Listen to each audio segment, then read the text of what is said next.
ಗೌಡರು ಬಂದಿದ್ದಾರೆ. ನನ್ನ ಪಕ್ಕದ ಮನೆಯವರು, ನಮ್ಮನ್ನು ಸದಾಕಾಲ ಪ್ರೀತಿಸುವವರು, ಮಾಜಿ ಸಚಿವರು ಅವರು ಬಂದಿದ್ದಾರೆ. ಹಾಗೆ ಈ ಸಮಾರಂಭಕ್ಕೆ ನಮ್ಮ ಷಡಕ್ಷಿಯವರು ಬಂದಿದ್ದಾರೆ. ಸನ್ಮಾನ್ಯ ಹಿರಿಯ ಸಾಹಿತಿಗಳು, ನಮ್ಮ ಹಿತೈಷಿಗಳು ಮತ್ತು ಗಡಿ ಅಭಿವೃದ್ಧಿ ಪ್ರಾಧಿಕಾರದ ಅಧ್ಯಕ್ಷರಾದ ಡೇವಿಡ್ ಮರದ ಅವರು ಬಂದಿದ್ದಾರೆ.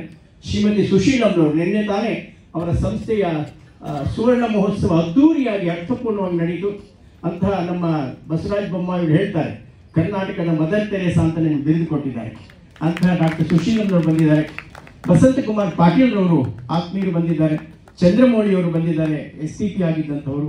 ಗೀತಾ ಜಯಂತ್ ಅವರು ಬಂದಿದ್ದಾರೆ. ಪ್ರಮಿಳಾ ಗರಡಿ ಬಂದಿದ್ದಾರೆ. ವೇಮಲ್ ನಾರಾಯಣ ಸ್ವಾಮಿ ಬಂದಿದ್ದಾರೆ. ಲಕ್ಷ್ಮೀನಾರಾಯಣಪ್ಪನವರು ಮತ್ತು ಮದ್ದು ಮೋಹನ್ ಒಬ್ಬ ಅಪ್ರತಿಮ ಗಾಯಕ, ಮುಕ್ತಾ ಕಾಗ್ಲಿಯವರು, ಶಿವಲೀಲ ಅವರು, ನಮ್ಮ ಗೆಳೆಯ ದಯಾಶಂಕರ್ ಅವರು ಮತ್ತು ಕುರುವ ಬಸವರಾಜ್ರವರು, ಮುಕ್ತಾ ಅವರು, ಈಗ ಮಧುರಾ ಶಿವಕುಮಾರ್ ಅವರು, ಇಂಥ ಅನೇಕ ಜನ ನಮ್ಮ ಆತ್ಮೀಯ ಕರೆಯನ್ನು ಮನ್ನಿಸಿ ಬಂದಿದ್ದೀರಿ.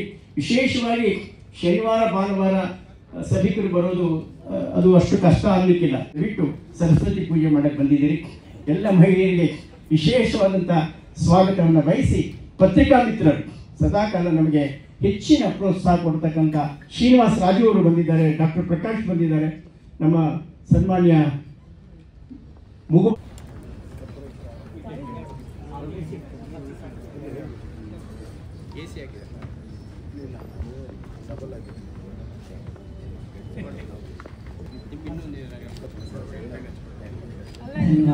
ಸರ್ವರಿಗೂ ಕೂಡ ಗುಡಿ ಗೋಪುರಗಳ ಮೇಲೆ ಬೆಳಗಲಿ ನಮ್ಮ ದೀಪವು, ಕೆಚ್ಚದೆ ನೀರಲು ಹಚ್ಚಿದ ದೀಪ. 2025ನೇ ಸಾಲಿನ ಸಂಸ್ಕೃತಿ ಸಂಗಮ ಪ್ರಶಸ್ತಿ ಪುರಸ್ಕೃತರ ಕಿರು ಪರಿಚಯವನ್ನ ಕೂಡ ಒಳಗೊಂಡಿರುವಂತಹ ಈ ಒಂದು ನೆನಪಿನ ವಿಶೇಷ ಸಂಚಿಕೆ ಈಗ ಲೋಕಾರ್ಪಣೆಯಾಗ್ತಿದೆ.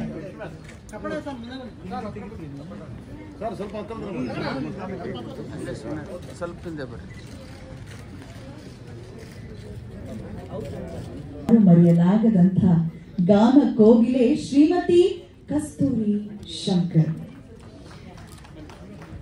ಸ್ವಾತಂತ್ರ್ಯ ಚಳವಳಿಯ ಹಿನ್ನೆಲೆಯುಳ್ಳ ಕುಟುಂಬದಲ್ಲಿ ಜನಿಸಿದಂಥವರು.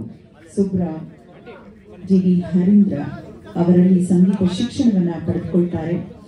ಬಹುಶಃ ಬಿಳಿ ಹೆಂಡತಿ ಸಿನಿಮಾದ ಒಂದು ಗೀತೆ, ರಂಗೇರ ಹಳ್ಳಿಯಾಗೆ ಬಂಗಾರ ಕಪ್ಪ ತೊಟ್ಟ ಗಾದ ರಂಗೇಗೌಡ ಬೇರೆ ಬಿದ್ದ, ಈ ಗೀತೆ ಮರೀಲಿಕ್ಕೆ ಸಾಧ್ಯವಾ? ಕಸ್ತೂರಿ ಶಂಕರ್ ಅವರ ಜೊತೆಗೆ ವಾಣಿ ಜಯರಾಮ್ರವರು ಕೂಡಿ ಹಾಡಿದಂತಹ ಗೀತೆಗೆ ಚಪ್ಪಾಳೆ ಸದ್ದು ಸಭಾಭವನ ಬಿಟ್ಟು ಹೊರಗೂ ಹೋಗಬೇಕು, ಅಷ್ಟು ಜೋರು ಚಪ್ಪಾಳೆ ಬರಲಿ. ಕಲಾವಿದರಿಗೆ ಎಂದಿಗೂ ಕೂಡ ನಮ್ಮೆಲ್ಲರ ಮನಸ್ಸಲ್ಲಿ ವಿಶಿಷ್ಟವಾದ ಛಾಪ ಮೂಡಿಸುತ್ತಾರೆ. ಅವರ ಒಂದು ಪ್ರತಿಭೆಯ ಪ್ರತಿಷ್ಠಾನದ ವತಿಯಿಂದ 2025ನೇ ಸಾಲಿನ ಪ್ರತಿಷ್ಠಿತ ಸಂಸ್ಕೃತಿ ಸಂಗಮ ಪ್ರಶಸ್ತಿಯನ್ನ ನೀಡಿ ಗೌರವಿಸುತ್ತಿದ್ದಾರೆ. ಪೂಜ್ಯರಲ್ಲಿ, ಗಣ್ಯರಲ್ಲಿ, ತಮ್ಮೆಲ್ಲರಲ್ಲಿ ಶರಣು ಶರಣಾರ್ಥಿ.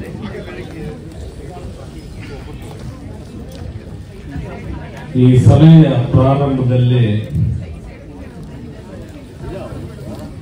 ನಮ್ಮ ಸಹೋದರಿ ಸೋಮಶೇಖರ್ ಅವರ ಕುರಿತು ಮಾತನಾಡ್ತಾ ಒಂದು ಪದ ಪ್ರಯೋಗ ಮಾಡಿದ್ರು. ಕನ್ನಡ ಸಾಹಿತ್ಯ ಪರಿಷತ್ತು ಸೋಮಶೇಖರ್ ಅವರು ಸ್ವಲ್ಪ ಆ ಕಡೆ ಗಮನ ಹರಿಸಬೇಕು ಅಂತ.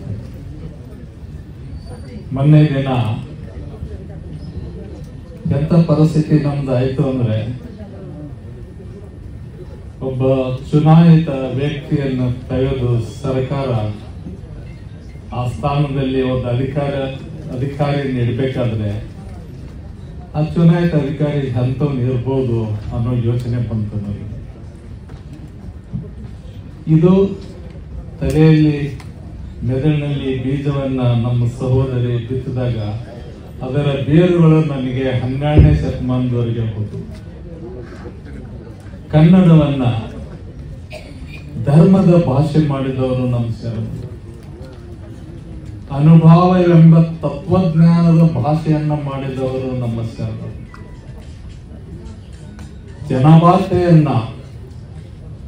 ಜನಭಾಷೆಯಾದ ಕನ್ನಡವನ್ನ ದೇವಭಾಷೆ ಮಾಡಿದವರು ನಮ್ಮ ಶರಣರು. ನಿರಕ್ಷರಿಗಳನ್ನ ಸಾಕ್ಷರರನ್ನಾಗಿ ಮಾಡಿದವರು ನಮ್ಮ ಶರಣರು. 18ನೇ ಶತಮಾನದಿಂದ ನೋಡ್ತಾ ಇದ್ದೇವೆ, ನಮ್ಮ ಪೂರ್ವಜರಿಗೆ ಅಕ್ಷರ ಕಲಿಸಿದವರು ನಮ್ಮ ಮಠಮಾನ್ಯಗಳ ಸ್ವಾಮೀಜಿಗಳು. ನಾನಂತರೂ ದನ ಕಾಯವಾಗ್ತಾ ಇದ್ದೆ, ಮಠೀಯ ವ್ಯವಸ್ಥೆ ಇದ್ದಿರದೇ ಇದ್ದೆ. ನಮ್ಮ ಬಂತನಾಳ ಶಿವೋಗಿಗಳು ಶಿಕ್ಷಣದ ವ್ಯವಸ್ಥೆ ಮಾಡೋ ಮೊದಲು ನಮ್ಮ ಬಿಜಾಪುರದಿಂದ ಜನ ಕಲೀಲಿಕ್ಕೆ ಕೋಲ್ಹಾಪುರಕ್ಕೆ ಹೋಗ್ತಾ ಇದ್ರು.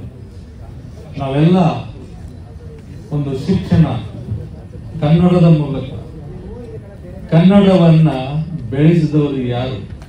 ಈ 850 ವರ್ಷಗಳಿಗೆ ನಾವು ಒಂದು ತಳಕು ಹಾಕಿದಾಗ ಅದು ಶರಣ ಚಳವಳಿಯ ಬಹುದೊಡ್ಡ ಕಾಣಿಕೆ ನಮ್ಮ ನಾಡಿಗೆ, ಅದು ಕನ್ನಡ.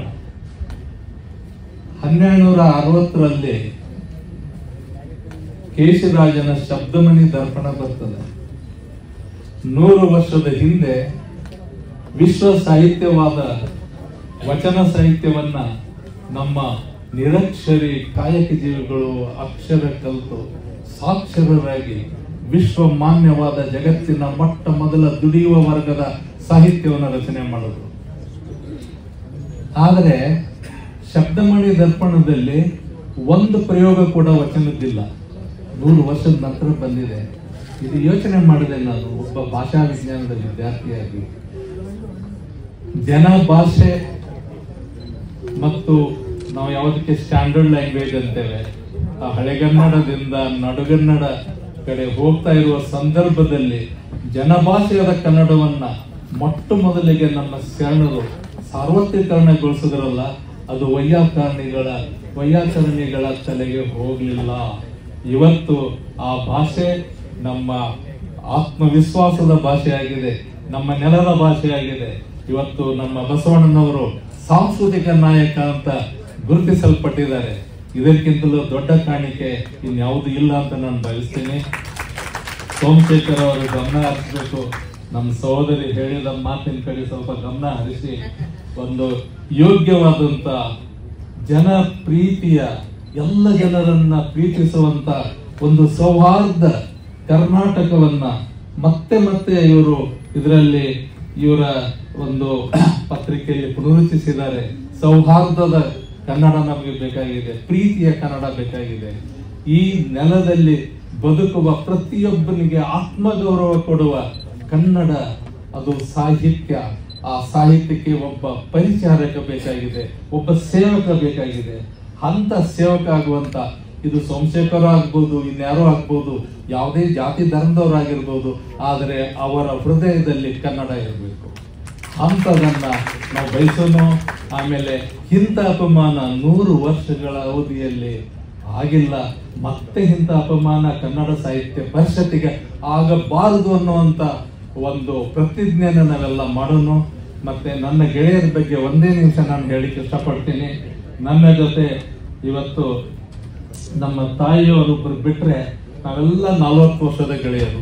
ನಾವೆಲ್ಲರೂ 40 ವರ್ಷದ ಗೆಳೆಯರಿದ್ದೇವೆ, 4 ದಶಕಗಳ ಗೆಳೆಯರು. ಈ ಎಲ್ಲ ಗೆಳೆಯರು ನಾವು ಇವತ್ತು ಕೂಡ ಅಷ್ಟೇ ಪ್ರೀತಿಯಿಂದ ಇದ್ದೇವೆ.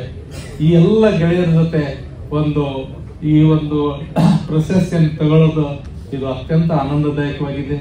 ಮತ್ತು ಇಂಥ ಒಂದು ಅವಕಾಶ ಮಾಡಿಕೊಟ್ಟಿರುವಂತ ಸೋಮಶೇಖರ್ ಅವರಿಗೆ, ನಮ್ಮ ಪೂಜ್ಯರಿಗೆ ಮತ್ತು ಮಾಜಿ ಮುಖ್ಯಮಂತ್ರಿಗಳಾದಂತ ಹೇಳ್ತೀರಿ, ನನಗೆ ಬಸವರಾಜ ಬೊಮ್ಮಾಯಿ ಅವರು ಅತ್ಯಂತ ಆತ್ಮೀಯ ಮಿತ್ರರು. ಅವರು ಕೂಡ ನಾವು 4 ದಶಕಗಳ ಮಿತ್ರರಿದ್ದೇವೆ. ಇವತ್ತಿಗೂ ಕೂಡ ಅದೇ ಪ್ರೀತಿ ವಿಶ್ವಾಸವನ್ನು ಇಟ್ಕೊಂಡಿದ್ದೇವೆ. ನನಗೆ ಅವರು ಈ ಮಾತನ್ನ ಬಹಳ ವಿನಮ್ರವಾಗಿ ಹೇಳ್ತೀನಿ, ನನಗೆ ಯಾವಾಗಲೂ ಅಣ್ಣ ಅಂತ ಕರೀತಾರೆ. ಅವರು ಅಂತ ದೊಡ್ಡ ಮನುಷ್ಯರು.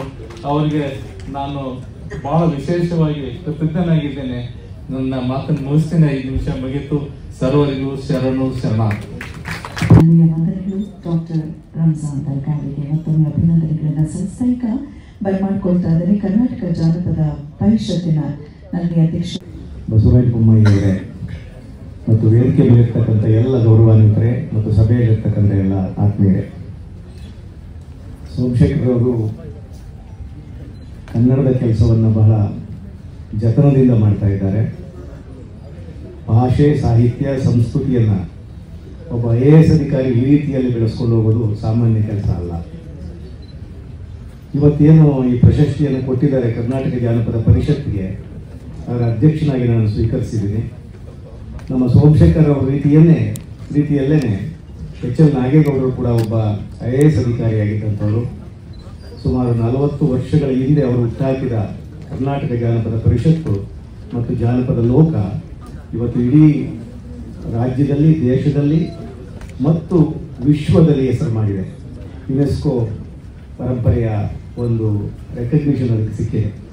ಅಂತಹ ಒಂದು ಸಂಸ್ಥೆಯನ್ನು ಗುರುತಿಸಿ ಸೋಮಶೇಖರ್ ಅವರು ಇವತ್ತು ಆ ಸಂಸ್ಥೆಗೆ ಪ್ರಶಸ್ತಿಯನ್ನು ಕೊಟ್ಟಿರುವಂಥದ್ದು ನಮ್ಮೆಲ್ಲರಿಗೆ ಅತ್ಯಂತ ಸಂತೋಷದ ಸಂಗತಿಯಾಗಿದೆ. ಸೋಮಶೇಖರ್ ಅವರು ಅತ್ಯಂತ ಕ್ರಿಯಾಶೀಲರು ಮತ್ತು ಅವರು ಪ್ರಶಸ್ತಿಗಳನ್ನು ಕೊಡೋದನ್ನು ನೋಡಿದಾಗ ಪ್ರತಿ ವರ್ಷ ಕೂಡ ಅದರ ಮೌಲ್ಯ ಹೆಚ್ಚುವ ಹಾಗೆ, ಪ್ರತಿ ವರ್ಷವೂ ಮತ್ತೆ ಅದು ಹೆಚ್ಚುವ ಹಾಗೆ ಅತ್ಯಂತ ಒಳ್ಳೆಯವರನ್ನು ಆಯ್ಕೆ ಮಾಡ್ತಾ ಇದ್ದಾರೆ, ಸೂಕ್ತವಾದರನ್ನು ಆಯ್ಕೆ ಮಾಡ್ತಾ ಇದ್ದಾರೆ.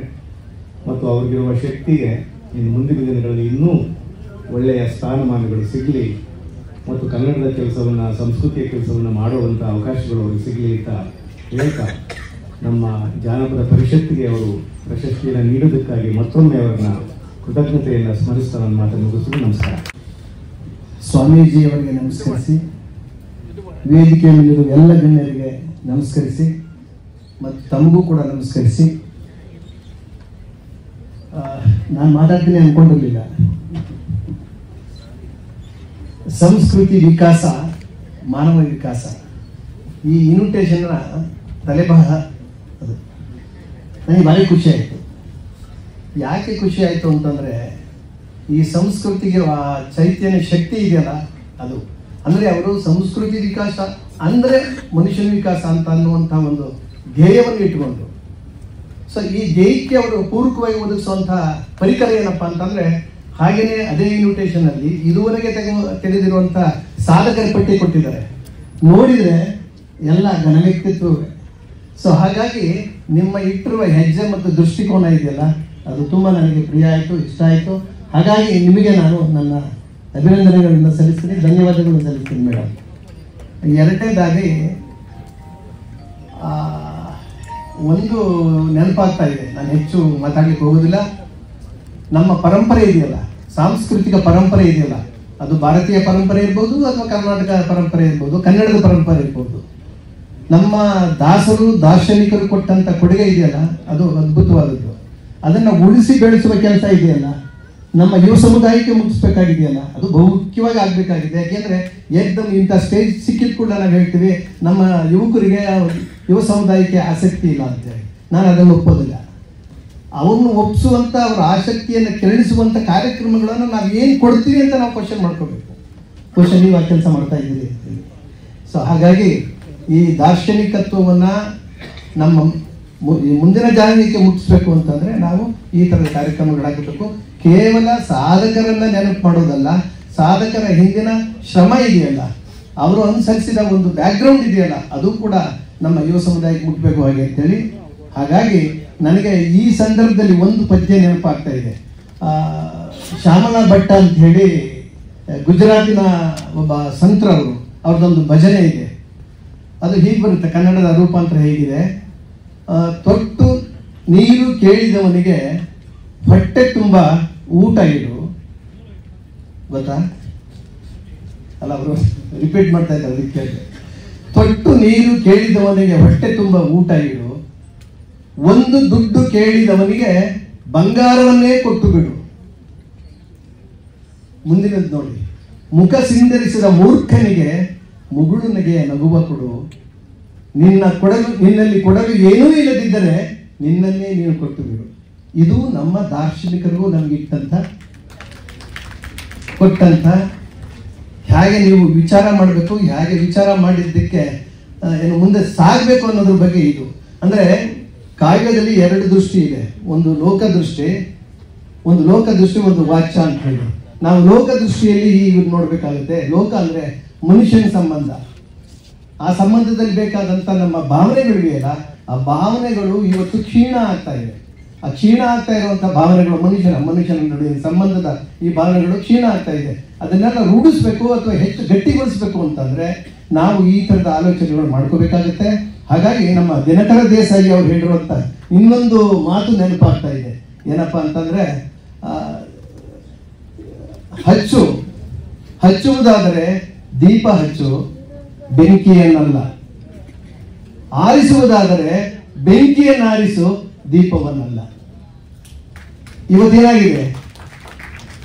ಹಾಗಾಗಿ ನಾವು ಈ ದೀಪ ಮಿಣಿಮಿಣಿ ಅಂತ ಇದೆ, ಅದಕ್ಕೋಸ್ಕರ ಪ್ರೀತಿ, ಸೌಹಾರ್ದತೆ, ಸಮತೆ ಇವೆಲ್ಲವನ್ನು ಒಳಗೊಂಡಂತ ತೈಲ್ಯವನ್ನ ದೀಪಕ್ಕೆ ಹಚ್ಚಿ ಆ ಬತ್ತಿಯನ್ನು ಮೇಲೆತ್ತಿ ಆ ಬೆಳಕನ್ನು ನಾವು ಹೆಚ್ಚು ಮಾಡಬೇಕಾಗಿದೆ.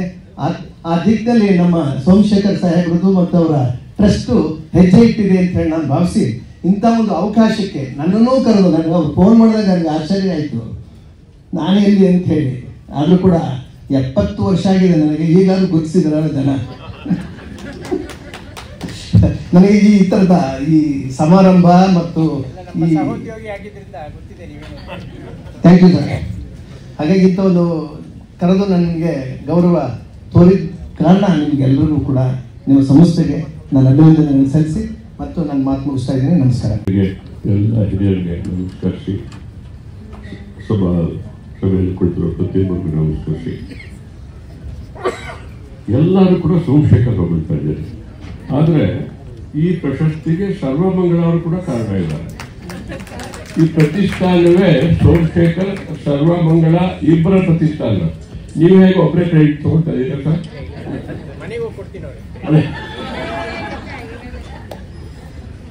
ನಾನು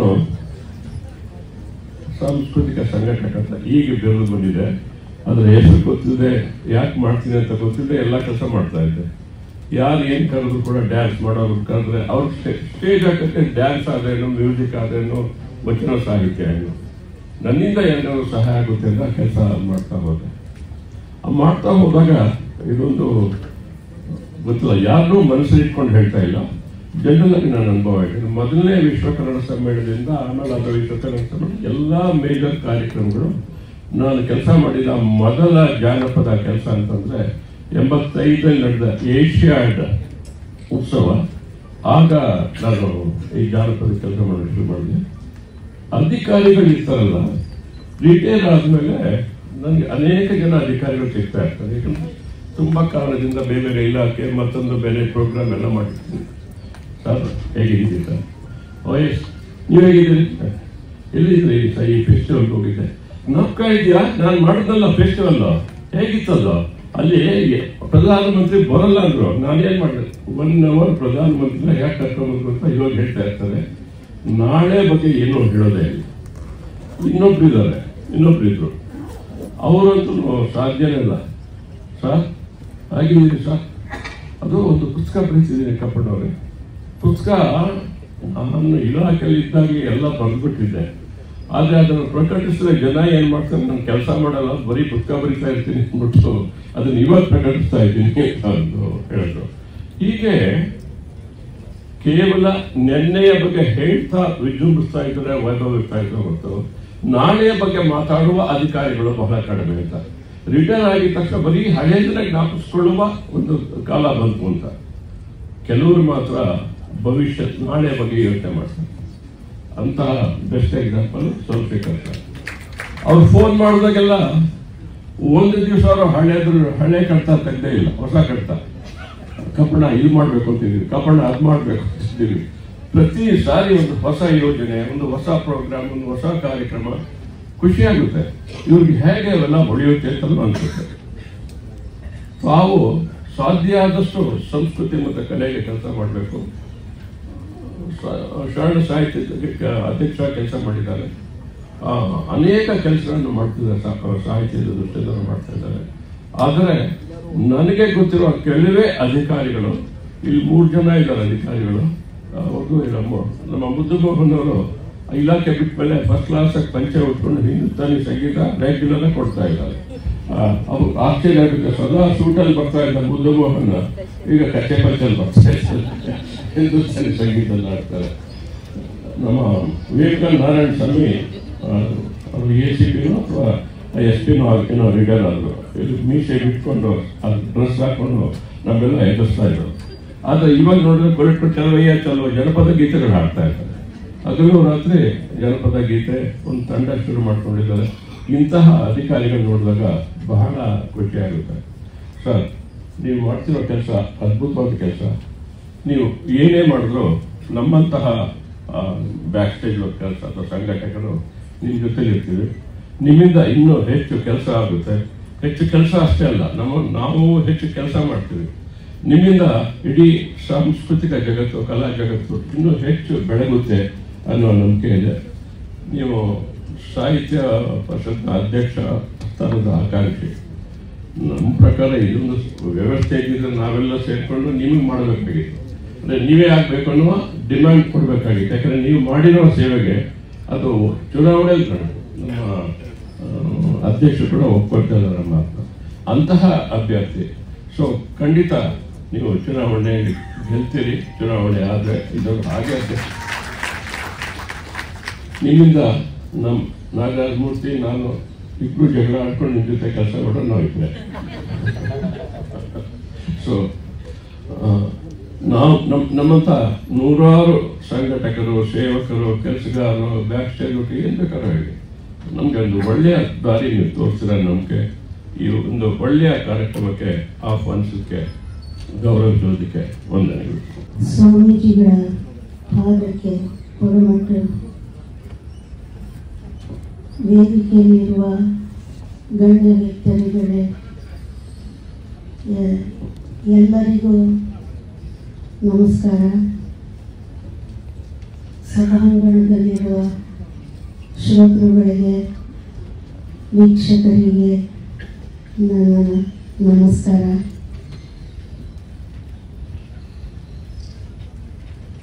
ಸಹೋದರ ಸೋಮಶೇಖರ್ ಅವರು, ಸರಮಂಗಳ ಅವರು ಇಬ್ಬರು ನನ್ನ ಮೇಲೆ ಪ್ರೀತಿ ಇಟ್ಟು ಸಂಗೀತ ಕ್ಷೇತ್ರಕ್ಕೆ ನನ್ನನ್ನು ಆಯ್ಕೆ ಮಾಡಿ ಈ ಸಂಸ್ಕೃತಿ ಸಂಗಮ ಪ್ರಶಸ್ತಿಯನ್ನು ಕೊಟ್ಟು ಗೌರವಿಸಿದರೆ ಅವರಿಗೆ ನನ್ನ ನಮಸ್ಕಾರಗಳು. ಅವರ ಕುಟುಂಬ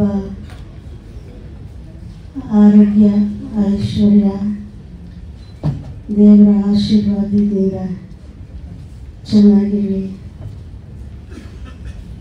ನಾನು ಮುಂಚೆ ಹಾಡ್ತಿದ್ದೆ, ಮಾತಾಡ್ತಿದ್ದೆ. ಈಗ ಎರಡೂ ನನ್ನನ್ನು ಬಿಟ್ಟು ಹೋಗಿದೆ. ದಯವಿಟ್ಟು ಎಲ್ಲರೂ ಕ್ಷಮಿಸಬೇಕು.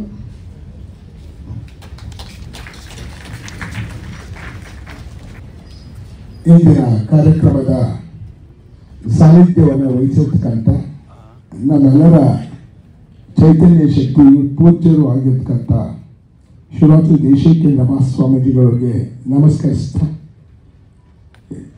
ಇಂದಿನ ಕಾರ್ಯಕ್ರಮದ ಅತಿಥಿಗಳಾಗಿರ್ತಕ್ಕಂಥ ಕರ್ನಾಟಕದ ಮಾಜಿ ಮುಖ್ಯಮಂತ್ರಿಗಳು, ಸರಳತೆ ಸಜ್ಜನಿಕೆಗೆ ದೊಡ್ಡ ಹೆಸರಾಗಿರ್ತಕ್ಕಂಥವರು ಸನ್ಮಾನ್ಯ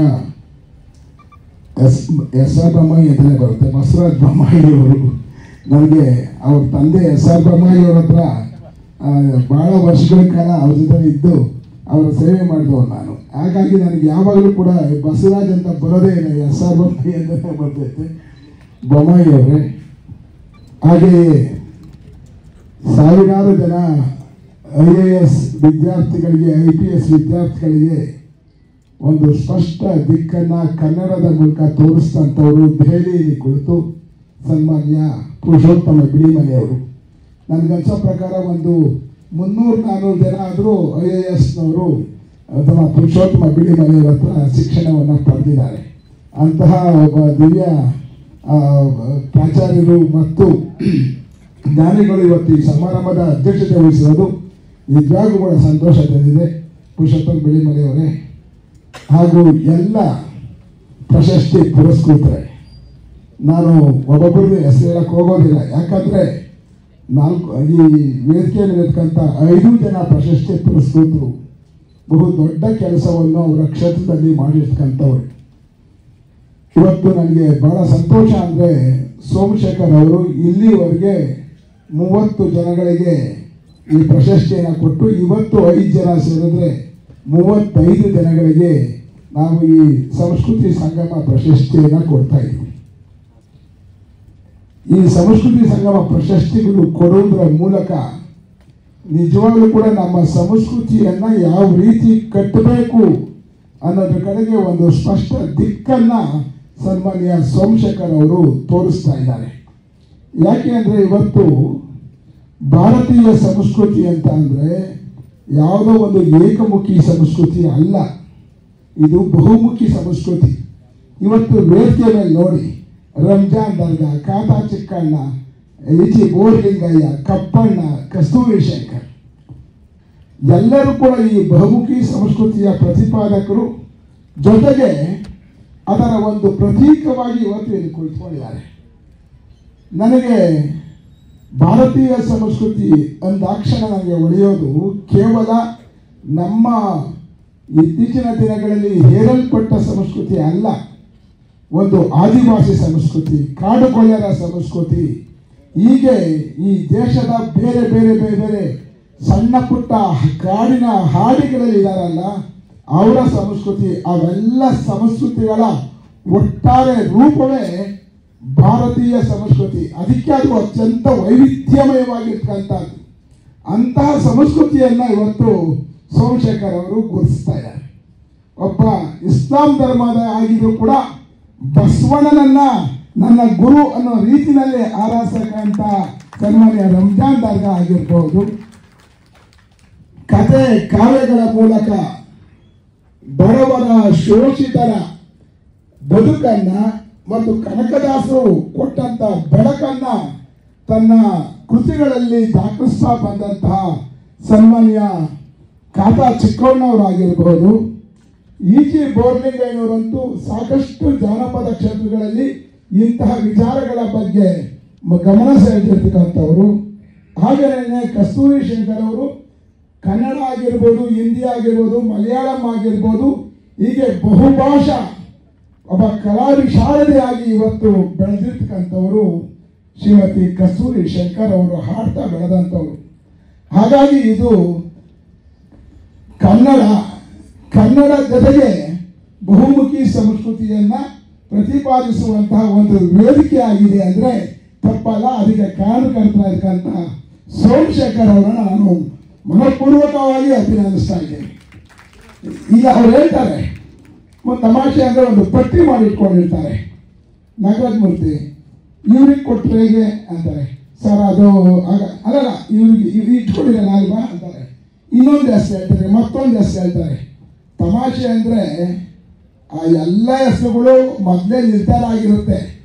ಡೆಮಾಕ್ರೆಟಿಕ್ ಆಗಿದ್ದರಿಂದ ತೋರಿಸೋಣಕ್ಕೆ ಷಡಾಕ್ಷರಿಯವ್ರನ್ನೂ ಅದೇ ಹೆಸರು ಕೇಳಿರ್ತಾರೆ, ಎಲ್ಲರೂ ಅದೇ ಹೆಸರು ಕೇಳಿ ಕೊನೆ ಅದೇ ಹೆಸರು ಫೈನಲ್ ಮಾಡ್ತಾರೆ.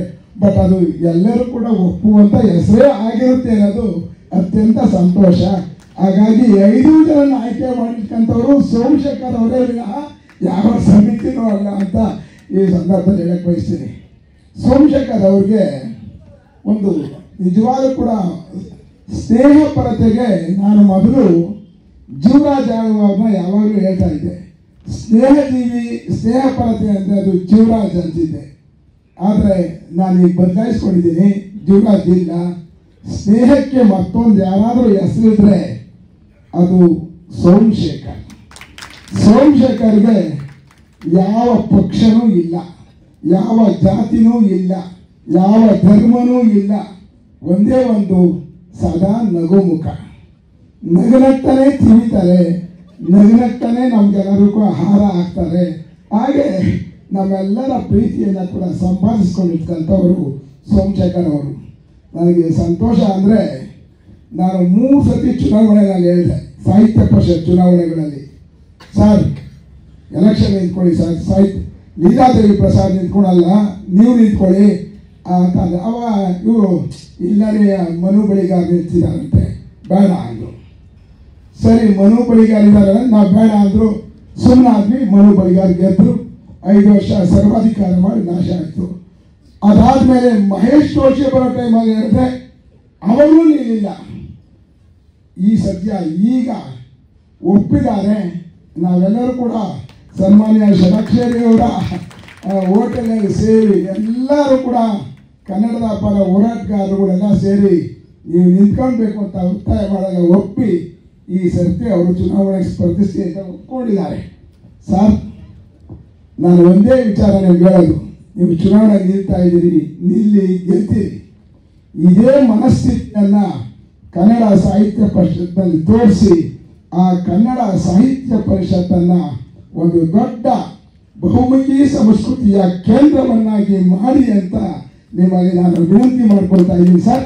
ಇವತ್ತು ಅದು ನಾಶ ಆಗ್ತಾ ಇದೆ. ಇವತ್ತು ಕನ್ನಡ ಸಾಹಿತ್ಯ ಪರಿಷತ್ತು ಅಂದರೆ ಹಾದಿ ಲೋಗೋರು ಬೀದಿ ಲೋಗೋರೆಲ್ಲ ಅದ್ರ ಬಗ್ಗೆ ಕೆಟ್ಟದಾಗಿ ಮಾತಾಡ್ಕೊಳ್ಳೋಂಥ ಸ್ಥಿತಿ ಬಂದಿದೆ. ನಿಮ್ಮಂತಹ ಒಬ್ಬ ಒಳ್ಳೆಯ ಆಡಳಿತ, ಯಾಕಂದರೆ ನೀವು ಯಾವುದೇ ಇಲಾಖೆಯಲ್ಲಿ ಕೆಲಸ ಮಾಡಿದ್ರು, ನೀವು ಯಾವುದೇ ಸಂಸ್ಥೆಯಲ್ಲಿ ಕೆಲಸ ಮಾಡಿದ್ರು ನಿಮ್ಮದೇ ಆದಂಥ ಕೆಲವು ಒಳ್ಳೆಯ ಗುರುತುಗಳನ್ನು, ನೆನಪಿಸಿಕೊಳ್ಳಬಹುದಾದಂಥ ಗುರುತುಗಳನ್ನು ಬಿಟ್ಟು ಹೋಗಿದ್ದೀರಿ. ಹಾಗಾಗಿ ಕನ್ನಡ ಸಾಹಿತ್ಯ ಪರಿಷತ್ ನಮ್ಮ ನಂಬಿಕೆ ಇದೆ, ನೀವು ಗೆದ್ದು ಬರ್ತೀರಿ. ಗೆದ್ದು ಬಂದಾಗ ಅದು ಒಳ್ಳೆಯ ಕೆಲಸವನ್ನು ಮಾಡುತ್ತೆ. ಹಿಂದೆ ಇದ್ದಂತಹ ಶ್ರೀಮಂತ ಸಾರಸ್ವತ ಲೋಕವನ್ನು ಮತ್ತೆ ಸೃಷ್ಟಿ ಮಾಡ್ತೀನಿ ಅಂತ ಈ ಸಂದರ್ಭದಲ್ಲಿ ಹೇಳ್ತಾ ನಾನು ಆಯ್ತು ಹೇಳ್ತಾ ಈ ಸಂದರ್ಭದಲ್ಲಿ ಸರ್ವಮಂಗಳ ಶಂಕರ್ ಅವರು ಕೂಡ ವೇದಿಕೆಯಲ್ಲಿದ್ದಾರೆ. ನಮ್ಮ ಸಂಸ್ಕೃತಿ ಸಂಗಮದ ಅವರೇ ಒಂದು ಭಾಗ. ಯಾಕಂದರೆ ಅವರು ಲಕ್ಷ್ಮಿ ಸೋಮಶೇಖರ್ ಸರಸ್ವತಿ, ದುಡ್ಡೆಲ್ಲ ಲಕ್ಷ್ಮೀ ದೇವನೇ. ಹಾಗಾಗಿ ಈ ಲಕ್ಷ್ಮಿ ಮತ್ತು ಸರಸ್ವತಿಯ ಅಪೂರ್ವ ಸಂಗಮ ನಮ್ಮೆಲ್ಲರಿಗೂ ಸಂಸ್ಕೃತಿ ಸಂಗಮ. ನಮಸ್ಕಾರ.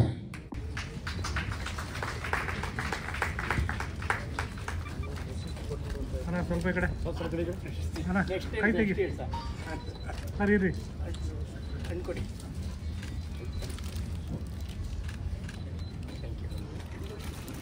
ನಿಮ್ಮ ಅದ್ಭುತವಾದ ಅಧ್ಯಕ್ಷತಾ ನುಡಿಗಾಗಿ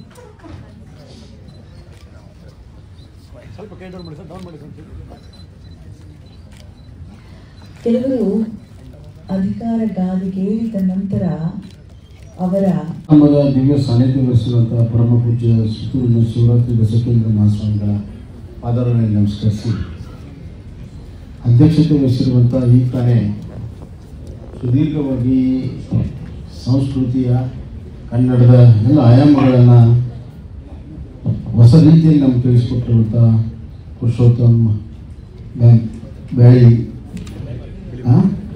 ಬೆಳೆಮಲೆಯವರೇ, ನಾಗರಾಜ್ ಮೂರ್ತಿಯವರೇ, ಪುರಸ್ಕೃತರಾದಂಥ ರಂಜಾನ್ ದರ್ಗಾ ಅವರೇ, ಚಿಕ್ಕಣ್ಣವರೇ, ಶ್ರೀನಿವಾಸ್ ಕಪ್ಪಣ್ಣವರೇ, ಶ್ರೀಮತಿ ಕಸ್ತೂರಿ ಶಂಕರ್ ಅವರೇ, ಇದರ ಕೇಂದ್ರ ಬೃಂದಾದಂಥ ಶ್ರೀಮತಿ ಸೋಮಶೇಖರ್ ಅವರೇ, ಡಾಕ್ಟರ್ ಸೋಮಶೇಖರ್ ಅವರೇ, ಇಲ್ಲಿ ನೆರೆದಿರುವಂಥ ಎಲ್ಲ ನನ್ನ ಆತ್ಮೀಯ ಬಂಧು ಬಂದಿದೆ. ಸೋಮಶೇಖರ್ ಅವರ ಸಭೆ ಸಮಾರಂಭ ಅಂತಂದರೆ ಮಾತನಾಡೋದಕ್ಕಿಂತ ಕೇಳಿ ತಿಳ್ಕೊಳ್ಳೋದು ಜಾಸ್ತಿ ಇರ್ತದೆ.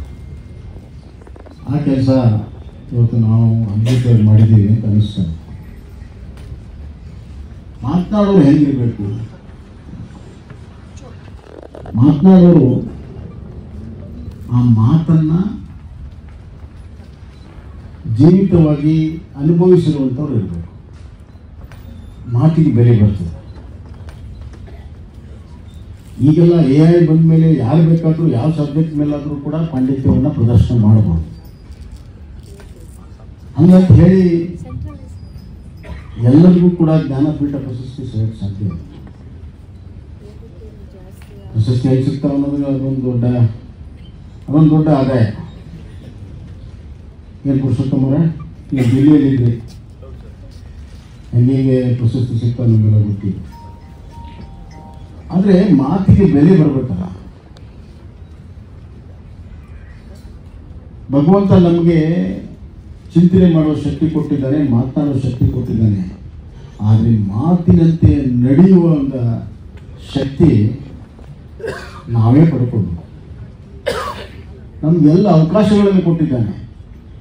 ಆ ಅವಕಾಶಗಳಲ್ಲಿ ಮಾತಿನಂತೆ ನಾವು ನಡೆದಿದ್ದೇವೋ, ಮಾತಿಗೆ ತಪ್ಪಿ ನಡೆದಿದ್ದೇವೆ ಅನ್ನೋದು ಆತ್ಮಾವಲೋಕನ ನಮ್ಮಷ್ಟು ಚೆನ್ನಾಗಿ ಮಾಡ್ತೀವಿ. ಎರಡನೇದಾಗಿ ಮಾತನಾಡುವುದು ನಿರಂತರವಾಗಿ ನಾವು ನಮ್ಮ ಜೊತೆಗೆ ಮಾತನಾಡ್ತಾ ಇರ್ತೀವಿ. ನಿರಂತರವಾಗಿ ನಮ್ಮ ಜೊತೆಗೆ ನಾವು ಮಾತನಾಡ್ತಾ ಇರ್ತೇವೆ. ಈಗ ಪುರುಷೋತ್ತಮರು ಹಲವಾರು ವಿಚಾರಗಳನ್ನು ಹೇಳುವಾಗ ನಮ್ಮ ಅನುಭವಗಳನ್ನು ನಾವು ಮೆಲುಕು ಹಾಕ್ತಾ ಇರ್ತೇವೆ.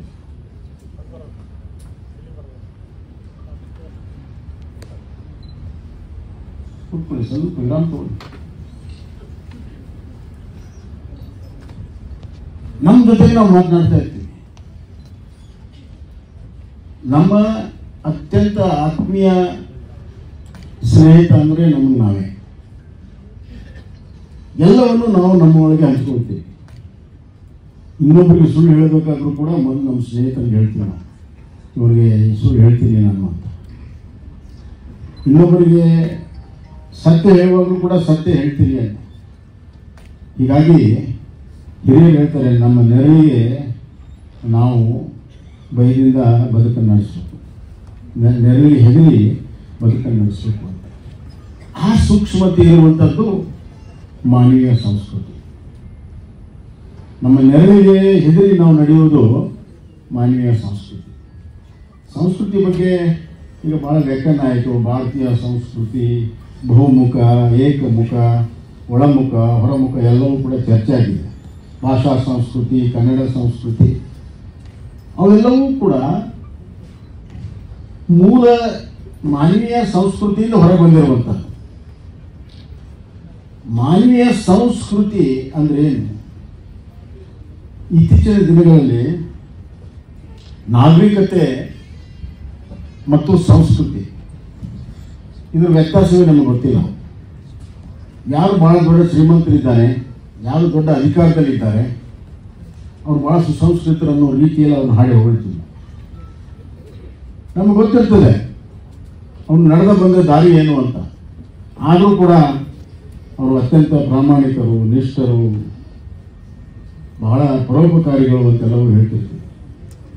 ಅವ್ರ ಹತ್ರ ಮನೆ ಬಗ್ಗೆ ಅರ್ಜಿ ಇಟ್ಕೊಂಡಾಗ ಅವ್ರು ಎಷ್ಟು ಪರೋಪಕಾರಿಗಳು ನಮ್ಗೆ ಗೊತ್ತಾಗ್ತದೆ. ಹೀಗಿರುವಾಗ ನಾಗರಿಕತೆ ಅಂದ್ರೆ ಏನು, ಸಂಸ್ಕೃತಿ ಅಂದ್ರೆ ಏನು? ನಾಗರಿಕತೆ ಅಂದ್ರೆ ನಮ್ಮ ಹತ್ರ ಏನಿದೆಯೋ ಅದು ನಾಗರಿಕತೆ. ಮೊದಲು ಸೈಕಲ್ ಇತ್ತು, ಮೋಟರ್ ಸೈಕಲ್ ಬಂತು, ಕಾರ್ ಬಂತು, ಈಗ ಏರೋಪ್ಲೇನ್ ಬರ್ತಾ ಇದೆ. ಮನೆಯಲ್ಲಿ ಬಿಸಿಕಲ್ ಇತ್ತು, ಈಗ ಮಿಕ್ಸಿ ಬಂದಿದೆ. ತಾಂತ್ರಿಕವಾಗಿ, ಆರ್ಥಿಕವಾಗಿ ಸೌಲಭ್ಯಗಳನ್ನು ಪಡ್ಕೊಂಡಿದ್ದೇವೆ. ನಮ್ಮ ನಾಗರಿಕತೆ ಬೆಳೆದಿದೆ, ನಗರಗಳು ಬೆಳೆದಿದ್ದೇವೆ, ನಾಗರಿಕತೆ ಬೆಳೆದಿದೆ. ನಮ್ಮ ಹತ್ರ ಏನಿದೆಯೋ ಅದು ನಾಗರಿಕತೆ. ಆದರೆ ನಾವೇನು ಆಗಿದ್ದೇವೆ ಅದು ಸಂಸ್ಕೃತಿ.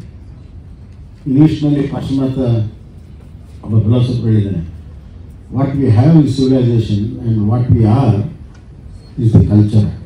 ನಾವೇನಾಗಿದ್ದೇವೆ ಅಂತ ನೋಡಿ, ಭಾಳ ಅದ್ಭುತವಾಗಿದೆ. ನಮ್ಮ ಹತ್ರ ಎಷ್ಟೇ ಶ್ರೀಮಂತಿಗೆ ಬರಲಿ, ಏನೇ ಬರಲಿ, ದಿವಸಕ್ಕೆ ಎಷ್ಟು ಸಾರಿ ಉಸಿರಾಡಬೇಕು ಅಷ್ಟೇ ಉಸಿರಾಡ್ತೀವಿ, ಹೆಚ್ಚು ಅನುಕೂಲ ಕಮ್ಮಿ ಆಗುತ್ತೆ. ಶ್ರೀಮಂತರಿಗೆ ಜಾಸ್ತಿ ಶ್ರೀಮಂತರಿಗೆ 24 ಗಂಟೆ 25 ಗಂಟೆ ಇದೆ ಅಂದರೆ ರಂಜಾನ್ ಇಲ್ಲ, ಅಧಿಕಾರಿ ಇದ್ದವರು 25 ಗಂಟೆ ಇದ್ರೆ ಇಲ್ಲ, ನಮ್ಗೆ 24 ಗಂಟೆ, ಅವ್ರಿಗೆ 24 ಗಂಟೆ. ಇದನ್ನು ಹಿಡ್ಕೊಂಡು ಗಾಳಿ ಬೆಳಕು ಎಲ್ಲವೂ ಕೂಡ ಎಲ್ಲರೂ ಸಮಾನವಾಗಿದೆ. ನಾವು ಚಿಂತನೆ ಮಾಡುವಂಥದ್ದು ವಿಭಿನ್ನವಾಗಿದೆ. ಯಾಕೆ ವಿಭಿನ್ನವಾಗಿದೆ ಅಂತಂದರೆ, ಈಗ ಸಂಸ್ಕೃತಿ ಅಂದರೆ ಮಾನವ ಸಂಸ್ಕೃತಿ ಅಂತಂದರೆ ಮೂಲಭೂತವಾಗಿ ಎಲ್ಲ ಇದ್ದರೂ ಕೂಡ ನಮ್ಮ ಕನ್ನಡದಲ್ಲಿ ಯಾವ ರೀತಿ ನಾವು ಅದನ್ನು ಬೆಳೆಸಿದ್ದೇವೆ, ನಮ್ಮ ಕನ್ನಡದಲ್ಲಿ ಯಾವ ರೀತಿ ಅರ್ಥೈಸಿದ್ದೇವೆ, ಅದು ಕನ್ನಡ ಸಂಸ್ಕೃತಿ. ಹೀಗಾಗಿ ಇವತ್ತು ಸಂಸ್ಕೃತಿ ಅಂದರೆ ಅದು ತತ್ವಜ್ಞಾನವನ್ನು ಸೇರಿರುವಂಥ ಅಪಾರವಾಗಿರುವಂಥ ಜ್ಞಾನದ ನಡೆನುಡಿಯೇ ಸುಸಂಸ್ಕೃತಿ ಅಂತ ನನ್ನ ಭಾವನೆ. ಅಂಥ ಸುಸಂಸ್ಕೃತ ಇರುವಂಥ ವಿವಿಧ ಕ್ಷೇತ್ರದಲ್ಲಿ ಸಾಧಕರಿಗೆ ನಮ್ಮ ಸೋಮಶೇಖರ್ 2014ರಿಂದ ಪ್ರಶಸ್ತಿಯನ್ನು ಕೊಡ್ತಾ ಇದ್ದಾರೆ. ಅವರಿಗೆ ಸೋಮಶೇಖರ್ ಅವ್ರಿಗೆ ಸಾಹಿತ್ಯ ಅಂದರೆ ಭಾಳ ಪ್ರೀತಿ, ಸಂಸ್ಕೃತಿ ಅಂದರೆ ಇನ್ನೂ ಪ್ರೀತಿ. ಅವರು ಹಲವಾರು ಪುಸ್ತಕಗಳನ್ನು ಬರೆದಿದ್ದಾರೆ. ಹಲವಾರು ಅವರ ಭಾಷಣಗಳು ಅದ್ಭುತವಾಗಿದ್ದಾವೆ. ಕನ್ನಡಕ್ಕೆ ಬಹಳ ದೊಡ್ಡ ಕೊಡುಗೆಯನ್ನು ಅವರು ಕೊಟ್ಟಿದ್ದಾರೆ. ಅಧಿಕಾರಿಯಾಗಿ ಯಾವ ರೀತಿ ಕನ್ನಡವನ್ನು ಬೆಳೆಸಬೇಕನ್ನುವಂಥದ್ದು ಒಬ್ಬ ಮಾದರಿಯಾಗಿದ್ದಾರೆ. ಅಧಿಕಾರಿಗಳಿಗೆ ನಾನು ನೋಡಿದ್ದೇನೆ, IAS ಮತ್ತು KSನಲ್ಲಿ ಭಾಳಷ್ಟು ಜನರಿಗೆ ಪ್ರತಿಭೆ ಇದೆ. ಅವರ ವೈಯಕ್ತಿಕ ಭೇಟಿಯಾದಾಗ ಗೊತ್ತಾಗ್ತದೆ, ಭಾಳಷ್ಟು ಜನಕ್ಕೆ ಪ್ರತಿಭೆ ಇದೆ. ಆದರೆ ಅಧಿಕಾರ ಪ್ರತಿಭೆಯನ್ನು ಓವರ್ಟೇಕ್ ಮಾಡಿದಾಗ ಪ್ರತಿಭೆ ಸ್ವಲ್ಪ ಕುಬ್ಜಾಗ್ತದೆ. ಆದರೆ ಸೋಮಶೇಖರ್ ಅವರ ಜೀವನದಲ್ಲಿ ಅದು ಪ್ರತಿಭೆ ಆಗಲಿ, ಸಂಸ್ಕೃತಿ ಆಗಲಿ, ಸಾಹಿತ್ಯ ಆಗಲಿ ಸದಾಕಾಲ ಅದು ಮೇಲ್ಗೈಯೇ ಇದೆ. ಅಧಿಕಾರ ಇರಲಿ ಇರಲಿ ಅದು ಮೇಲ್ಗೈ ಇದೆ.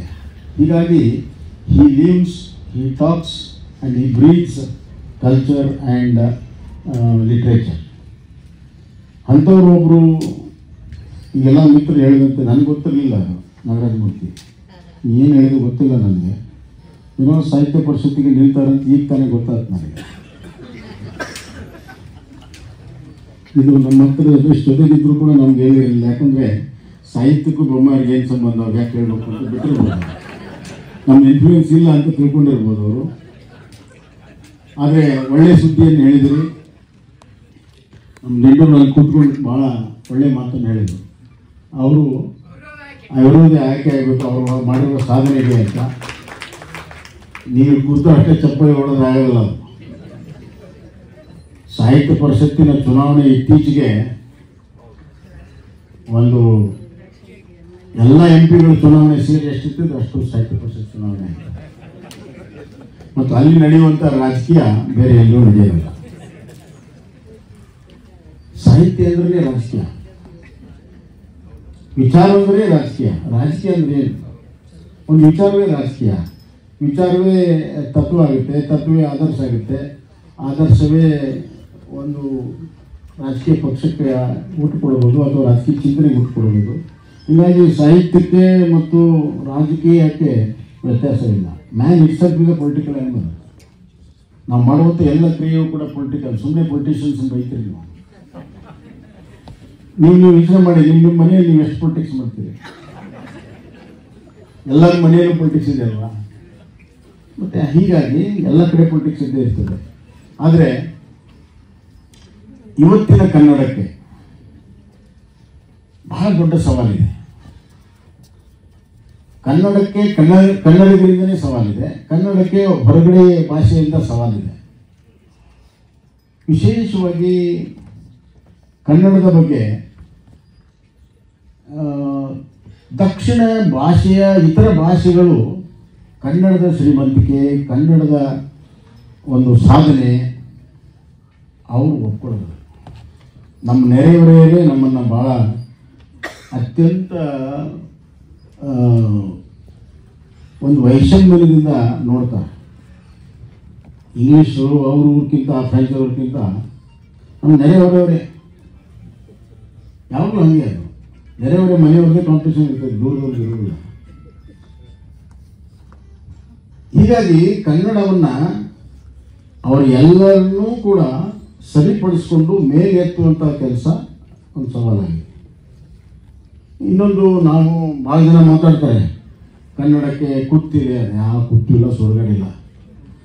ಕನ್ನಡವನ್ನು ಬದುಕುವ ಒಂದು ವಸ್ತುಗಳನ್ನು ಮಾಡ್ಕೊಂಡವ್ರಿಗೆ ಅವ್ರು ಕುತ್ತು ಬಂದಿದೆ ಹೊರತಾಗಿ ಕನ್ನಡಕ್ಕೆ ಎಂದು ಕುತ್ತಿಲ್ಲ, ಕುತ್ತು ಬರೋದಲ್ಲ. ಭಾಳ ದೊಡ್ಡ ಇತಿಹಾಸ ಇದೆ, ಭಾಳ ದೊಡ್ಡ ಭವಿಷ್ಯ ಇದೆ. ಆ ಭವಿಷ್ಯ ನಿರ್ಮಿಸುವಲ್ಲಿ ನಮ್ಮದೇ ಒಂದು ಸಣ್ಣ ಪಾತ್ರ ಇದೆಯಲ್ಲ ಅನ್ನೋದು ಅಷ್ಟೇ ನಾವು ಯೋಚನೆ ಮಾಡಬೇಕು. ಕನ್ನಡವನ್ನು ಯಾರೂ ಕೂಡ ನಶಿಸೋಕ್ಕೆ ಸಾಧ್ಯನೇ ಇಲ್ಲ. ಹೀಗಾಗಿ ಇವತ್ತು ಈ ಸವಾಲನ್ನು ತಾವು ಸಮರ್ಥವಾಗಿ ಎದುರಿಸ್ತಿರುವಂಥ ವಿಶ್ವಾಸ ನಮಗಿದೆ. ಹೊಸ ಆಯಾಮವನ್ನು ಕೊಡ್ತೀರಿ, ಹೊಸ ಚಿಂತನೆಯನ್ನು ಕೊಡ್ತೀರಿ. ತಾವು ಆಯ್ಕೆ ಮಾಡಿರುವಂಥವ್ರ ಬಗ್ಗೆ ಎಲ್ಲರೂ ಕೂಡ ನಮಗೆ ಆತ್ಮೀಯರು. ಹೀಗಾಗಿ ನಮ್ಮ ಅಧ್ಯಕ್ಷರೆಲ್ಲ ಹೇಳಿದ್ರಿಂದ ನಾನು ಮತ್ತೆ ಪುನರುಚ್ಚಾರ ಮಾಡೋದಿಲ್ಲ. ಜಾನಪದ ಲೋಕದ ಸ್ಫೂರ್ತಿಯಿಂದ ನಾಗೇಗೌಡರು ನಮ್ಗೆ ಭಾಳ ಬೇಕಾದವರು, ಭಾಳ ಹತ್ತಿರದವರು. ಅವರು DC ಆಗಿ ಕೆಲಸ ಮಾಡುವಾಗ ಮುಗಿದ ಮೇಲೂ ಕೂಡ ವಿಧಾನ ಪರಿಷತ್ತಲ್ಲಿ ನಮ್ಮ ಜೊತೆಗೆ ಇದ್ದರು. ಅವರಿಂದ ಸ್ಫೂರ್ತಿ ಪಡೆದು ನಾವು ಇವತ್ತು ಜಾನಪದ ಯೂನಿವರ್ಸಿಟಿಯನ್ನು ನಮ್ಮ ಕ್ಷೇತ್ರದಲ್ಲಿ ನಾವು ಮಾಡಿದ್ದೇವೆ.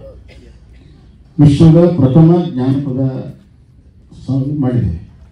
ಅದಕ್ಕೆ ಇನ್ನಷ್ಟು ಶಕ್ತಿ ತುಂಬುವಂಥದ್ದು ಅವಶ್ಯಕತೆ ಇದೆ. ಅದಕ್ಕೆ ನನ್ನ ಒಂದು ಬೇಡಿಕೆ ಸರ್ಕಾರಕ್ಕೂ ಕೂಡ ಹೇಳ್ತೀನಿ, ಜಾನಪದ ಲೋಕ ಮತ್ತು ಜಾನಪದ ವಿಶ್ವವಿದ್ಯಾಲಯ ಜಂಟಿಯಾಗಿ ನಾವು ಕೆಲಸವನ್ನು ಮಾಡುವಂಥ ಒಂದು ವ್ಯವಸ್ಥೆ ಆಗಬೇಕು. ಯಾಕಂದರೆ ತಾವು ಯಾವುದೇ ಯೂನಿವರ್ಸಿಟಿಯಿಂದಲೇ ಭಾಳ ಉತ್ತಮ ಕೆಲಸವನ್ನು ಮಾಡಿದ್ದೀವಿ. ಸೊ ಒಬ್ರಿಗೊಬ್ಬರು ಸೇರ್ಕೊಂಡು ಮಾಡಿದರೆ ಭಾಳ ಒಳ್ಳೆಯದಾಗುತ್ತೆ ಅಂತ ನನ್ನ ಭಾವನೆ. ಇನ್ನು ಕಪ್ಪಣ್ಣವ್ರ ಬಗ್ಗೆ ಆಗಲಿ, ರಂಜಾನ್ ದರ್ಗಾ ಅವ್ರ ಬಗ್ಗೆ ಆಗಲಿ ಎಲ್ಲರಿಗೂ ಗೊತ್ತಿದೆ. ಎಲ್ಲ ಆತ್ಮೀಯ ಸಂಬಂಧ ಇದೆ. ಅವರ ಜೀವನ ಉದ್ದಕ್ಕೂ ಅವರ ಸಾಧಿಸಿರುವಂಥದ್ದು ಭಾಳ ಅದ್ಭುತವಾಗಿದೆ. ಅಕ್ಕ ಕಸ್ತೂರಿ ಶಂಕರ್ ಅವರು ನಮ್ಮ ಮನದಾಳದಲ್ಲಿದ್ದಾರೆ. ಅವ್ರ ಹಾಡುಗಳನ್ನು ನಾವು ದಿನನಿತ್ಯ ಒಂದಿಲ್ಲ ಒಂದು ಹಾಡುಗಳನ್ನು ಕೇಳ್ತಾ ಇರ್ತೇವೆ.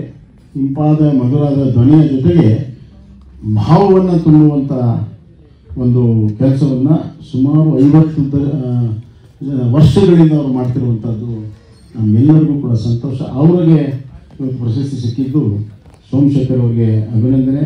ಅವರಿಗೆ ಹಲವಾರು ಪ್ರಶಸ್ತಿಯ ಗರಿಯಲ್ಲಿ ಇದು ಕೂಡ ಒಂದು ಪ್ರಮುಖವಾಗಿರುವಂಥದ್ದು. ನಮ್ಮವರಿಂದಲೇ ನಾವು ಪಡ್ಕೊಳ್ಳುವಂಥದ್ದು ಕೂಡ ಸಂತೋಷ ಅಂತ ಈ ಸಂದರ್ಭದಲ್ಲಿ ಹೇಳಿ ಕೊನೆಯ ಮಾತು, ಇವತ್ತು ನಾವೆಲ್ಲ ಇಲ್ಲಿ ಕೂತವರೆಲ್ಲ ಹಲವಾರು ರಂಗದಲ್ಲಿ ಕೆಲಸ ಮಾಡಿದವರು ನಾವೆಲ್ಲ ಇದ್ದೀವಿ. ನಾವು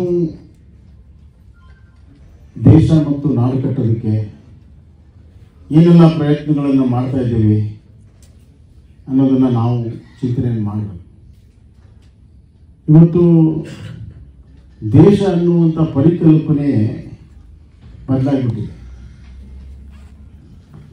ಸ್ವತಂತ್ರ ಬಂದಾಗಿರುವಂಥ ದೇಶದ ಪರಿಕಲ್ಪನೆಗೂ ಇವತ್ತಿನ ಪರಿಕಲ್ಪನೆಗೂ ವ್ಯತ್ಯಾಸ ಆಗಿದೆ. ಈ ಭಾರತ ಸಂಸ್ಕೃತಿ ಉಳಿಬೇಕು ಅಂತ ನಾವೆಲ್ಲ ಏನು ಭಾಷಣ ಮಾಡ್ತೀವಿ. ಭಾರತ ಉಳಿದ್ರೆ ಭಾರತ ಸಂಸ್ಕೃತಿ ಉಳಿತದೆ. ಭಾರತ ಉಳಿದ್ರೆ ಭಾರತ ಸಂಸ್ಕೃತಿ ಏನು ಉಳಿತದೆ. ಇವತ್ತು ನೋಡಿ,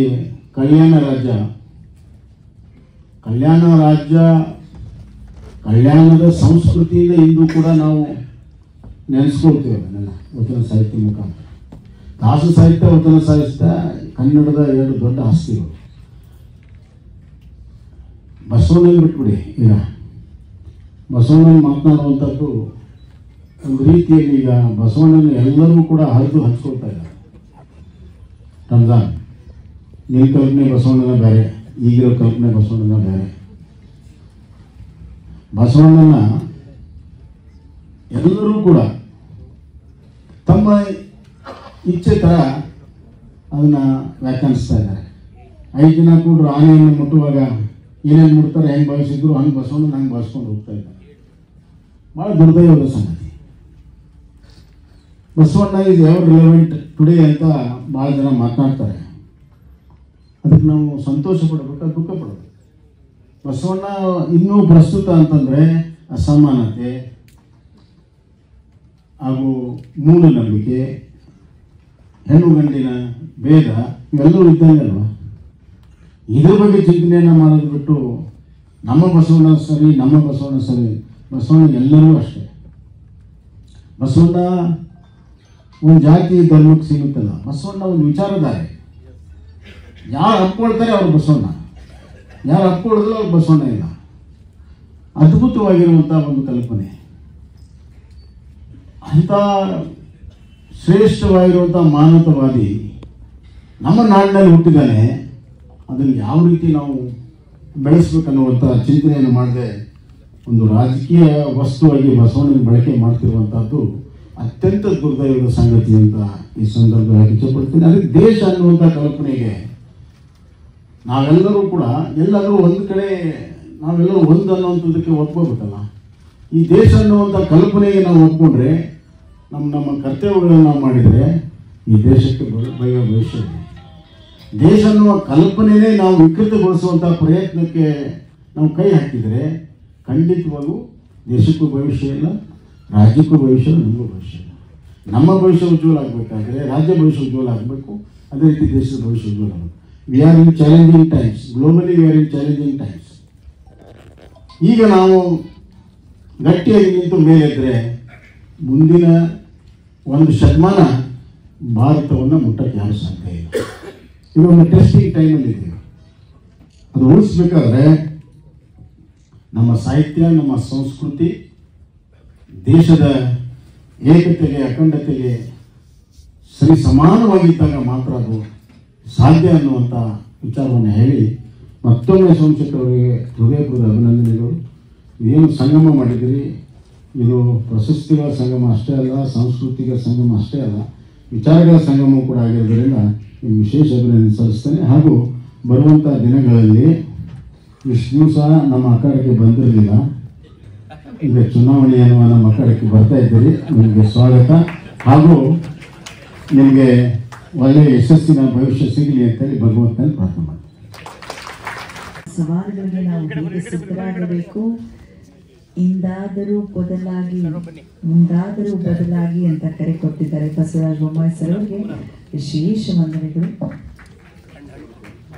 ಕಾರ್ಯಕ್ರಮದ ಉದ್ಘಾಟನೆಯನ್ನ ನೆರವೇರಿಸಿ ವಿಶೇಷ ಸಂಚಿಕೆಯನ್ನ ಕೂಡ ಲೋಕಾರ್ಪಣೆಗೊಳಿಸಿದ್ದಕ್ಕಾಗಿ ನನ್ನೆಯ ಧನ್ಯವಾದಗಳನ್ನ. ಅಖಂಡ ಮಂಡಲಾಕಾರ ವ್ಯಾಪ್ತಮೇನ ಜಲಜಲ ತತ್ಪದಂ ದರ್ಶಿತಮೇನ ತಸ್ಮೈ ಶ್ರೀ ಗುರುವೇ ನಮಃ. ಮಾನ್ಯ ಅಧ್ಯಕ್ಷರೇ, ವೇದಿಕೆಯಲ್ಲಿ ಹಾಗೂ ಸಭಾಂಗಣದಲ್ಲಿ ಉಪಸ್ಥಿತರೆಲ್ಲ ಗಣ್ಯಮಾನ್ಯರೇ ಹಾಗೂ ಆತ್ಮೀಯರೇ, ಸೋಮಶೇಖರ್ ಹಾಗೂ ಶ್ರೀಮತಿ ಸರ್ವಮಂಗಳ ಸಾಹಿತ್ಯ ಸೇವಾ ಪ್ರತಿಷ್ಠಾನದಿಂದ ಏರ್ಪಡಿಸಿರುವ ಹಿರಿಯರಿಗೆ ಸನ್ಮಾನಿಸುವ ಸಂಸ್ಕೃತಿ ಸಂಗಮ ಕಾರ್ಯಕ್ರಮದಲ್ಲಿ ನಾವೆಲ್ಲ ಸೇರಿದ್ದೇವೆ.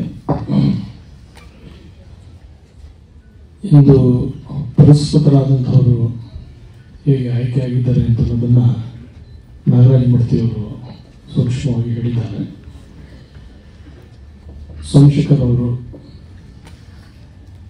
ಗುಣಗ್ರಾಹಿಗಳಾಗಿದ್ದು ವಿವಿಧ ಕ್ಷೇತ್ರಗಳಲ್ಲಿ ಸೇವೆ ಸಲ್ಲಿಸ್ತಾ ಇರ್ತಕ್ಕಂಥವರು ಅಥವಾ ಅವರಿಗೆ ಸೂಕ್ತವಾದಂತಹ ಸನ್ಮಾನಗಳು ಕಾರಣಾಂತರಗಳಿಂದ ದೊರೆತಿಲ್ಲದೆ ಇದ್ದಂಥವರು ಅಂಥವರನ್ನು ಗುರುತಿಸಿ ಪ್ರತಿ ವರ್ಷ ಇಲ್ಲಿ ಇಂಥ ಒಂದು ಸನ್ಮಾನವನ್ನು ಮಾಡಿ ಪ್ರಶಸ್ತಿಯನ್ನು ಕೊಡುವಂತಹ ಕಾರ್ಯಕ್ರಮವನ್ನು ಕಳೆದು 10 ವರ್ಷಗಳಿಂದ ನಡೆದುಕೊಂಡು ಬರ್ತಾ ಇದ್ದಾರೆ.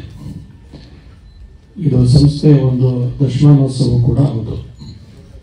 2015ರಲ್ಲಿ ಪ್ರಾರಂಭ ಆಗಿದೆ. 2025ರಲ್ಲಿ 10 ವರ್ಷಗಳಿಂದ ನಿರಂತರವಾಗಿ ಈ ಕಾರ್ಯಕ್ರಮವನ್ನು ರೂಪಿಸಿಕೊಂಡು ಬರ್ತಾ ಇದ್ದಾರೆ. ಇದೊಂದು ಪ್ರಶಸ್ತಿ ಪ್ರದಾನ ಸಮಾರಂಭದ ಜೊತೆಗೆ ಕನ್ನಡ ಭಾಷೆ, ಅಂತರಂಗದ ತೆರೆಯುವಿಕೆ, ಇದನ್ನೆಲ್ಲ ಕುರಿತು ಒಂದು ಮೌಲಿಕವಾದಂತಹ ಒಂದು ಮಾತುಗಳನ್ನು ಕೇಳುವಂಥ ಅವಕಾಶ ಇಲ್ಲಿ ದೊರೆತಿದೆ. ಹಬ್ಬಗಳನ್ನು ನಡೆಸ್ತಕ್ಕಂಥದ್ದಾಗಲಿ, ಕೆಲಸ ಮಾಡಬೇಕಾದಂಥದ್ದಾಗಲಿ ಇದುವರೆಗೆ ನಡೆದಿಲ್ಲ. ಅದೊಂದೇ ನಮಗೆ ಪ್ರತ್ಯಕ್ಷವಾಗಿ ತೋರಿಸ್ತಕ್ಕಂಥದ್ದು. ಕನ್ನಡಿಗರು ಇಂಥ ಸಂದರ್ಭಗಳಲ್ಲಿ ಎಲ್ಲ ಭೇದ ಭಾವಗಳನ್ನು ಬಿಟ್ಟು ಭಾಷೆಗೋಸ್ಕರ, ಒಂದು ಸಂಸ್ಕೃತಿಗೋಸ್ಕರ ಹೋರಾಟ ಮಾಡಬೇಕಾದಂಥ ಅಗತ್ಯ ಇದೆ ಅಂತೇಳಿ ನಿಮಗೆಲ್ಲ ಗೊತ್ತಿರುತ್ತೆ. ಬೆಂಗಳೂರಿನಲ್ಲಿ ವಾಸ ಮಾಡೋರು ಚೆನ್ನಾಗಿ, ನಿಮ್ಮ ಮನೆ ಪಕ್ಕವಾದ ಒಂದು ವಾಕ್ ಹೋದರೆ ಕನ್ನಡ ಮಾತನಾಡೋರು ವಾಕ್ ಮಾಡೋರು ಎಷ್ಟು ಜನ ಸಿಗ್ತಾರೆ ಅಂತಂದು ನಿಮಗೆ ಗೊತ್ತಿರುತ್ತೆ. ತಮಿಳು ಮಾತಾಡ್ತಾರೆ, ತೆಲುಗು ಮಾತಾಡ್ತಾರೆ, ಹಿಂದಿ ಮಾತಾಡ್ತಾರೆ.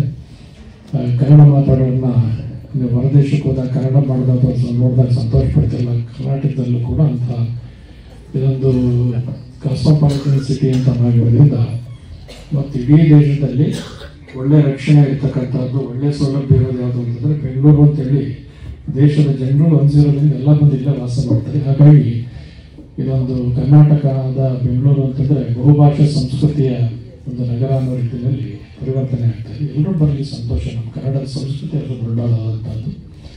ಆ ಧಾರ್ಮಿಕ ಕ್ಷೇತ್ರದ ದೊಡ್ಡ ವ್ಯಕ್ತಿಗಳಿಗೆ ಆಶ್ರಯವನ್ನು ಕೊಟ್ಟಂತಹದ್ದು ನಮ್ಮ ಕರ್ನಾಟಕ ಅನ್ನೋದು ಕರ್ನಾಟಕದ ಹೆಮ್ಮೆ ಪಡಬೇಕಾದಂಥ ಸಂಗತಿ. ಹಾಗೆ ದಲೈಲಾಮ ಅವರು ಯಾವಾಗಲೂ ಕೂಡ ಹೇಳ್ತಿರ್ತಾರೆ, ಅವರಲ್ಲಿ ಬಂದಾಗ ಇಲ್ಲಿ ದೇಶದ ಬೇರೆ ಬೇರೆಗಳಲ್ಲಿ ಅವಕಾಶ ಕೊಟ್ಟ ಹಾಗೆ ಕರ್ನಾಟಕದಲ್ಲಿ ಅವ್ರು ಯಾವಾಗಲೂ ನೆನಪಿಸ್ಕೊಡೋದು ನೆಹರೂರು ಮತ್ತು ಮೆಜಿಗಪ್ಪರನ್ನ. ಮೆಜಿಗಪ್ಪನವರು ಕರ್ನಾಟಕದಲ್ಲಿ ನೆಲೆ ಹೋಗ್ಲಿಕ್ಕೆ ಅಷ್ಟು ಅವಕಾಶ ಕೊಟ್ಟರು ಅಂತ ಅನ್ನೋ ಕಾರಣಕ್ಕಾಗಿ ನಾವು ಇಲ್ಲಿ ಟಿಬೆಟಿಯನ್ರು ಇರ್ಲಿಕ್ಕೆ ಸಂತೋಷ ಆಯಿತು ಅಂತ ಅವ್ರು ಕರ್ನಾಟಕ ಬಂದಾಗ ಯಾವಾಗಲೂ ಒಂದು ಧನ್ಯವಾದ ಹೇಳಿ ಅದೆಲ್ಲ ನಮ್ಮ ಜಗತ್ತಿನ ಶ್ರೇಷ್ಠ ಗುರುಗಳು ಅವ್ರಿಗೆ ಧನ್ಯವಾದವನ್ನು ಅಷ್ಟು ಹೃದಯವಂತಿಕೆ ಇರ್ತಕ್ಕಂಥದ್ದು ಕರ್ನಾಟಕ ಅನ್ನೋದು ಕನ್ನಡಿಗರಿಗೆಲ್ಲ ಹೆಮ್ಮೆ ಪಡುವಂಥ ಸಂಗತಿ. ಅದೇ ಸಂದರ್ಭದಲ್ಲಿ ಕನ್ನಡ ಭಾಷೆಯ ಬಗ್ಗೆ ಯಾರೂ ಕೂಡ ಒಂದು ತಾತ್ಸಾರ ಭಾವನೆಯನ್ನು ಬೆಳೆಸಿದ ಹಾಗೆ ಕನ್ನಡವನ್ನು ಬೆಳೆಸಬೇಕಾದಂಥ ಅಗತ್ಯ ಇದೆ. ಬಿಳಿ ಮೇಲೆ ಅವರು ಗೊತ್ತಿರ್ತೀವಿ, ಪ್ರಾಧಿಕಾರದ ಅಧ್ಯಕ್ಷರಾಗಿದ್ದಾರೆ. ಅಧಿಕಾರಿಗಳ ಹತ್ರ ಕನ್ನಡ ಬರೆಸೋದು ಬಹಳ ಕಷ್ಟ. ಇದು ಕನ್ನಡ ಭಾಷೆ ಆಡಳಿತ ಭಾಷೆ, ಅವ್ರಿಗೆ ಗೊತ್ತಿರುತ್ತೆ. ಇವತ್ತು ಅನೇಕ ಸುತ್ತೋಲೆಗಳು ಆಂಗ್ಲ ಭಾಷೆಯಲ್ಲೇ ಬರುತ್ತೆ. ಆ ಸಹಿ ಮಾಡ್ತಕ್ಕಂಥವ್ರು ಆಂಗ್ಲ ಭಾಷೆಯಲ್ಲಿ ಯಾಕೆ ಸುತ್ತೋಲೆ ಕೊಡಬೇಕು ಅಂತೇಳಿ ನಮ್ಮ ಸಂಸ್ಥೆಗಳು ತಮಿಳುನಾಡಿನಿದೆ, ನೋಯ್ಡಾದಲ್ಲಿದೆ. ನಮಗೊಂದು ಇಂಗ್ಲೀಷ್ನಲ್ಲಿ ಪತ್ರ ಇದುವರೆಗೂ ಬರೋದಿಲ್ಲ. ತಮಿಳುನಾಡಿನಲ್ಲಿ ಯಾವುದೇ ಕಾನೂನಾತ್ಮಕವಾದಂಥ ಇದ್ರೂ ಕೂಡ ತಮಿಳಿನಲ್ಲೇ ಬರುತ್ತೆ. ದೆಹಲಿಯಲ್ಲಿ ಇದ್ದರೆ ಎಲ್ಲ ಹಿಂದಿನಲ್ಲೇ ಬರುತ್ತೆ, ಯಾವುದೇ ಇಂಗ್ಲೀಷ್ನಲ್ಲಿ ಬರೋದಿಲ್ಲ. ಈಗ ಸಾಹೇಬ್ ಹೇಳಿದ್ರಂಗೆ ಯಾಕೆ ನಾವು ಟ್ರಾನ್ಸ್ಲೇಟ್ ಮಾಡ್ಕೋಬೇಕಾಗಲ್ಲ ನಮ್ಮ ಭಾಷೆಗೆ.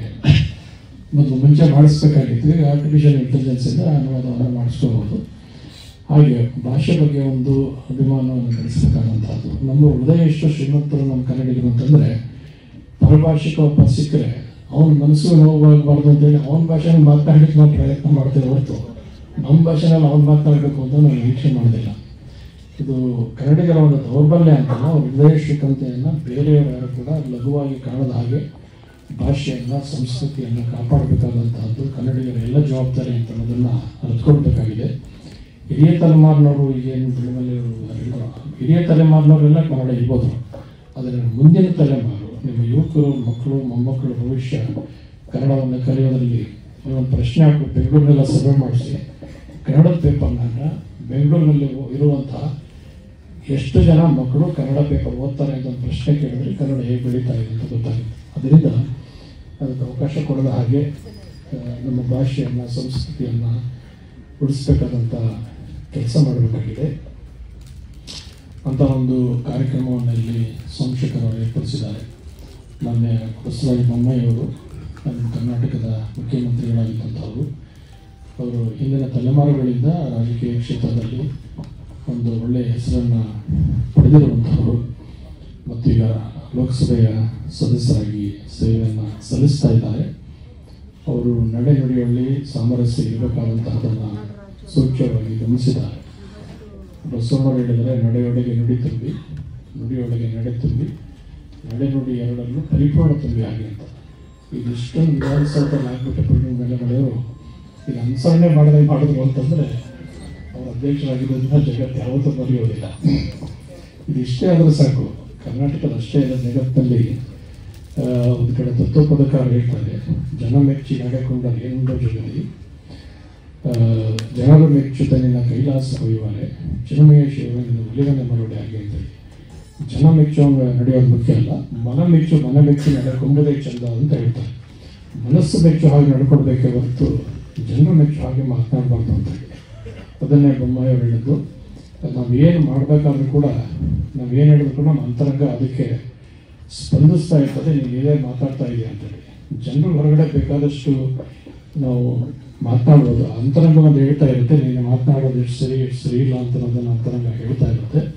ಹಾಗೆ ಮನಸ್ಸು ಮೆಚ್ಚು ಹಾಗೆ ಮಾತನಾಡಬೇಕಾದದ್ದು ಮುಖ್ಯವಾದ ಅಂತನ್ನ ಮಾತನ್ನು ಹೇಳ್ತಾರೆ, ಅದರಲ್ಲಿ ಪ್ರಸ್ತಾಪಿಸಿದ್ದಾರೆ.